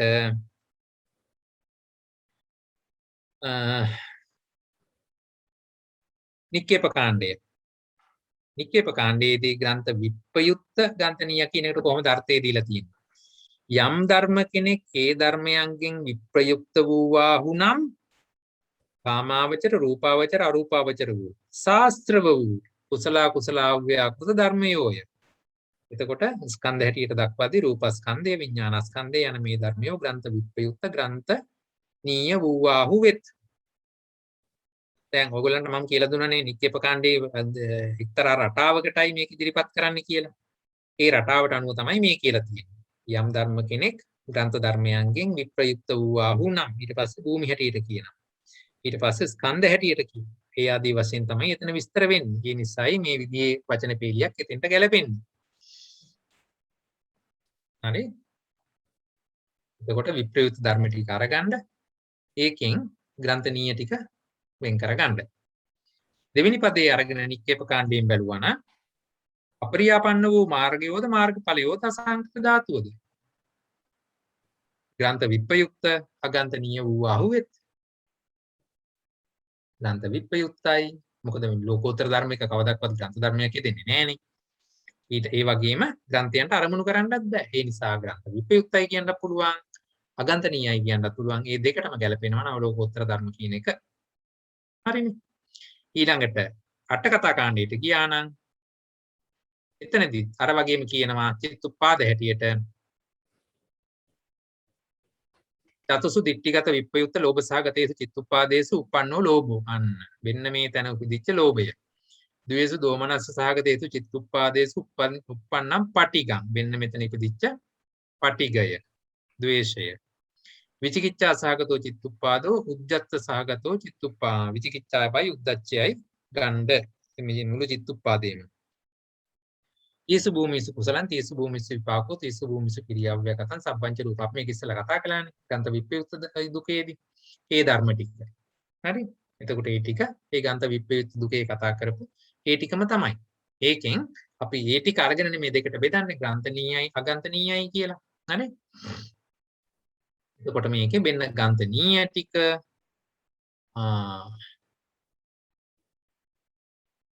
පළවෙනි පදයට අරගත්තා. ඒ ටික මේ විදිහට අපිට හොයාගන්න ලේසි. ඉස්සෙල්ලා කතා කෙරුවා. ඊට පස්සේ දෙවෙනි පදයට එහෙමනම් ලෝකෝත්තර ටික අරගන්න. චත්තාරෝ මග්ගා පරියාපන්නා චත්තාරිච සාමඤ්ඤ ඵලානි නිබ්බාණංච. හරිනේ. සතර මග සතර ඵල නිර්වාණ කියන ධර්ම ටික අගන්තනීයයි. ග්‍රන්ථ විප්‍රයුක්තයි සහ අගන්තනීයයි. මේ දෙකටම ගැලපෙන නිසා මේ විදිහට මේ 6 වෙනි දුකයේ දෙවෙනි පදයේ හැටියට ගන්න පුළුවන්. ඒ අනුව මුළු අභිධේයාර්ථ ටික අපි සාරාංශගත කළා නම් පළවෙනි පදයට එනවා සිත් 71යි චෛතසික 45යි රූප 28යි. හරිනේ. ග්‍රන්ථ විප්‍රයුක්තා කෝපන ධම්මා අගන්තනීය අපි කියන තැන නවලෝකෝත්තර ධර්ම ටික. එතකොට මේ දුකයෙන් දැන් මේ දුකේ අරගෙන තියෙන්නේ මොකද්ද? ග්‍රන්ථ විප්‍රයුක්ත ධර්ම. පළවෙනි පදයටත් ග්‍රන්ථ විප්‍රයුක්ත අරගෙන තමයි උපකුලකයක් හැදුවේ. දෙවෙනි පදේත් ග්‍රන්ථ විප්‍රයුක්ත මූලිකව තමයි හැදුවේ. එහෙමනම් මේ පද දෙකම කතා කරලා තියෙන්නේ ග්‍රන්ථ විප්‍රයුක්ත ධර්ම. ඒතර කෝ ග්‍රන්ථ සම්පයුක්ත ධර්ම ටික? ඒ ධර්මයෝ මේ දුකයෙන් බැහැරයි. මේ දුකේ මේ පද දෙකට ඇවිල්ලා නැහැ. ඒ නිසා මේ දුකය ග්‍රන්ථ 6 වෙනි දුකය සප්පදේශ දුකයක්. ඒයින් බැහැර වූ ධර්ම මොනවද? ලෝභ මූල සිත් 8යි, දෝෂ මූල සිත් 2යි, එහි යෙදෙන චෛතසික 25යි. ඒවත් ග්‍රන්ථ සම්පයුක්ත ධර්ම ටික මේ දුකෙන් බැහැර වෙලා තියෙනවා. හරිනේ? සමාවෙන්නස කෝපන කියන එකේ තේරුම මොකක්ද අපි ගන්නෙ? කෝපන ධම්මා සාමාන්‍යයෙන් පාලි පාඨයක විස්තර අහගන්න ඕන නම් අපි අතර ඉන්න හොඳම කෙනා තමයි ජයන්ත මහත්මයා. ජයන්ත මහත්මයා ඔබතුමාට පුළුවන් ඒකට විස්තරයක් දෙන්න. ජයන්ත මහත්මයා ඉන්නවා නම් කෝපන ධම්මා කියන එකට අර්ථකථනයක් දෙන්න. ඔව් එතනදී පණ කියලා කියන්නේ නම් වනාහි කියන එක. කෝ කියලා කියන්නේ පදපූර්ණ. අපි පදපූර්ණ එතකොට ගන්ත විප්‍රයුක්තා කෝපන ධම්මා කියනකොට ගන්ත විප්‍රයුක්ත වූ ධර්ම වනාහි කියන වගේ අර්ථයක් තමයි එන්නේ. ඒක ටිකක් ගලපලා ගන්න වෙනවා. පණ කියන එකේ තේරුම නම් වනාහි කියන එකයි. කෝ කියන්නේ පදපූර්ණයක්. ඒක නිකන් අර මේ අපි කියන්නේ පදපූර්ණයක් කියනකොට නිකන් වචනේ අර ගලාගෙන යෑමට භාවිතා කරන කොටසක් කියන එක. මේකේ සිංහල තේරුම කොහොමද දීලා තියෙන්නේ? රහත් රහත් කියන වගේ. නැහැ. දැන් අර මේකට කොහොමද සිංහල තේරුම දෙන්නේ? ගන්ත විප්‍රයුක්ත කෝපන ධම්මා අගන්තනීය කියන එකේ සිංහල තේරුමක් දීලා තියෙනවද? පොතේ. සිංහලෙම ඒ විදිහට තමයි තියෙන්නේ. ඒත් ඒ විදිහට තියෙන්නේ නේද?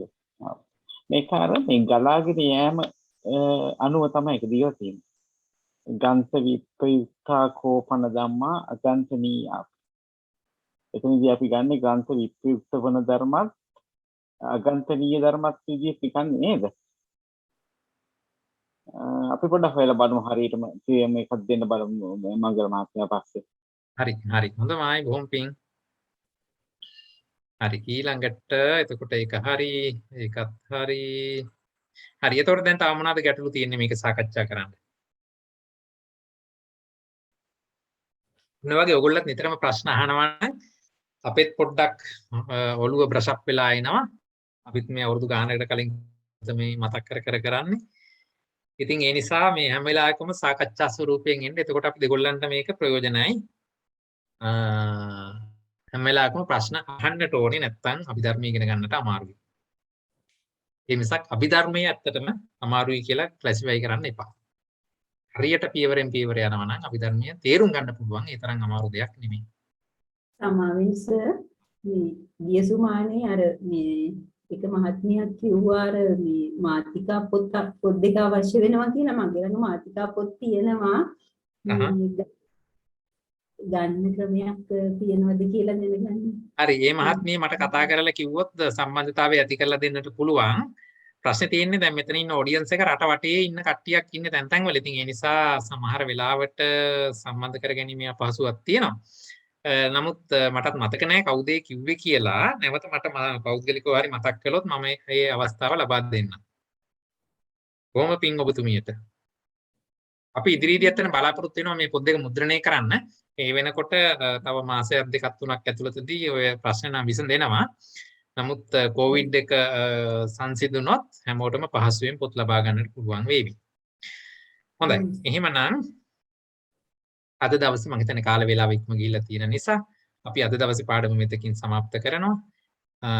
මේ මෙතෙක් වේලා පැය දෙකක් විතර කාලයක් තිස්සේ අපි මේ අභිධර්ම සම්මස්ත්‍රණයක යෙදිලා මේ ලබාගත් සියලුම කුසල් සිත් ඒ සියලුම කුසලයන් මේ ශාසනය ආරක්ෂා කරන්නා වූ සියලුම සම්‍යක් දෘෂ්ටික දෙවියන්ට මේ ධර්මයේ රැකලා අපිටත් ඉගෙන ගන්න දක්වා ගෙනල්ලා දීපු මහා සංඝ රත්නයට ප ဋ ාණ ධම්ම සභාවෙන් අපි මේ පන්ති පවත්වාගෙන ඉන්නේ. ඒ සඳහා අපිට අනුග්‍රහ උපකාර දක්වන මේ ප ဋ ාණ ධම්ම සභාවේ සියලුම ස්වාමින් වහන්සේලාට තාක්ෂණ සහාය ලබා දෙමින් සහ මේ Zoom තාක්ෂණය අපිට ලබලා දීලා බරපැන දරලා මේ විදිහට පහසුවෙන් මේවා කරගෙන යන්නට උපකාර කරපු හැම දෙනාටමත් පොදුවේ ඔබ අප හැම වෙනුවෙන්ම මියගිය ඥාතීන්ට, ගුරුවර දෙමව්පියන්ට සහ සියලුම සත්වයන්ට අවසාන වශයෙන් අපේ කිනකාටත් මේ සියලුම කුසල් අමා මහ නිර්වාණ ශාන්තිය පිණිසම උපනිශ්‍රේ වේවා හේතු වාසනා වේවා කියලා ප්‍රාර්ථනා කරමු. සාදු සාදු සාදු. හැම දිනාටම තෙරුවන් සරණයි. තෙරුවන් සරණයි සර්. පෙරුවන් සරණයි. තෙරුවන් සරණයි සර්. නිවන් සරණයි.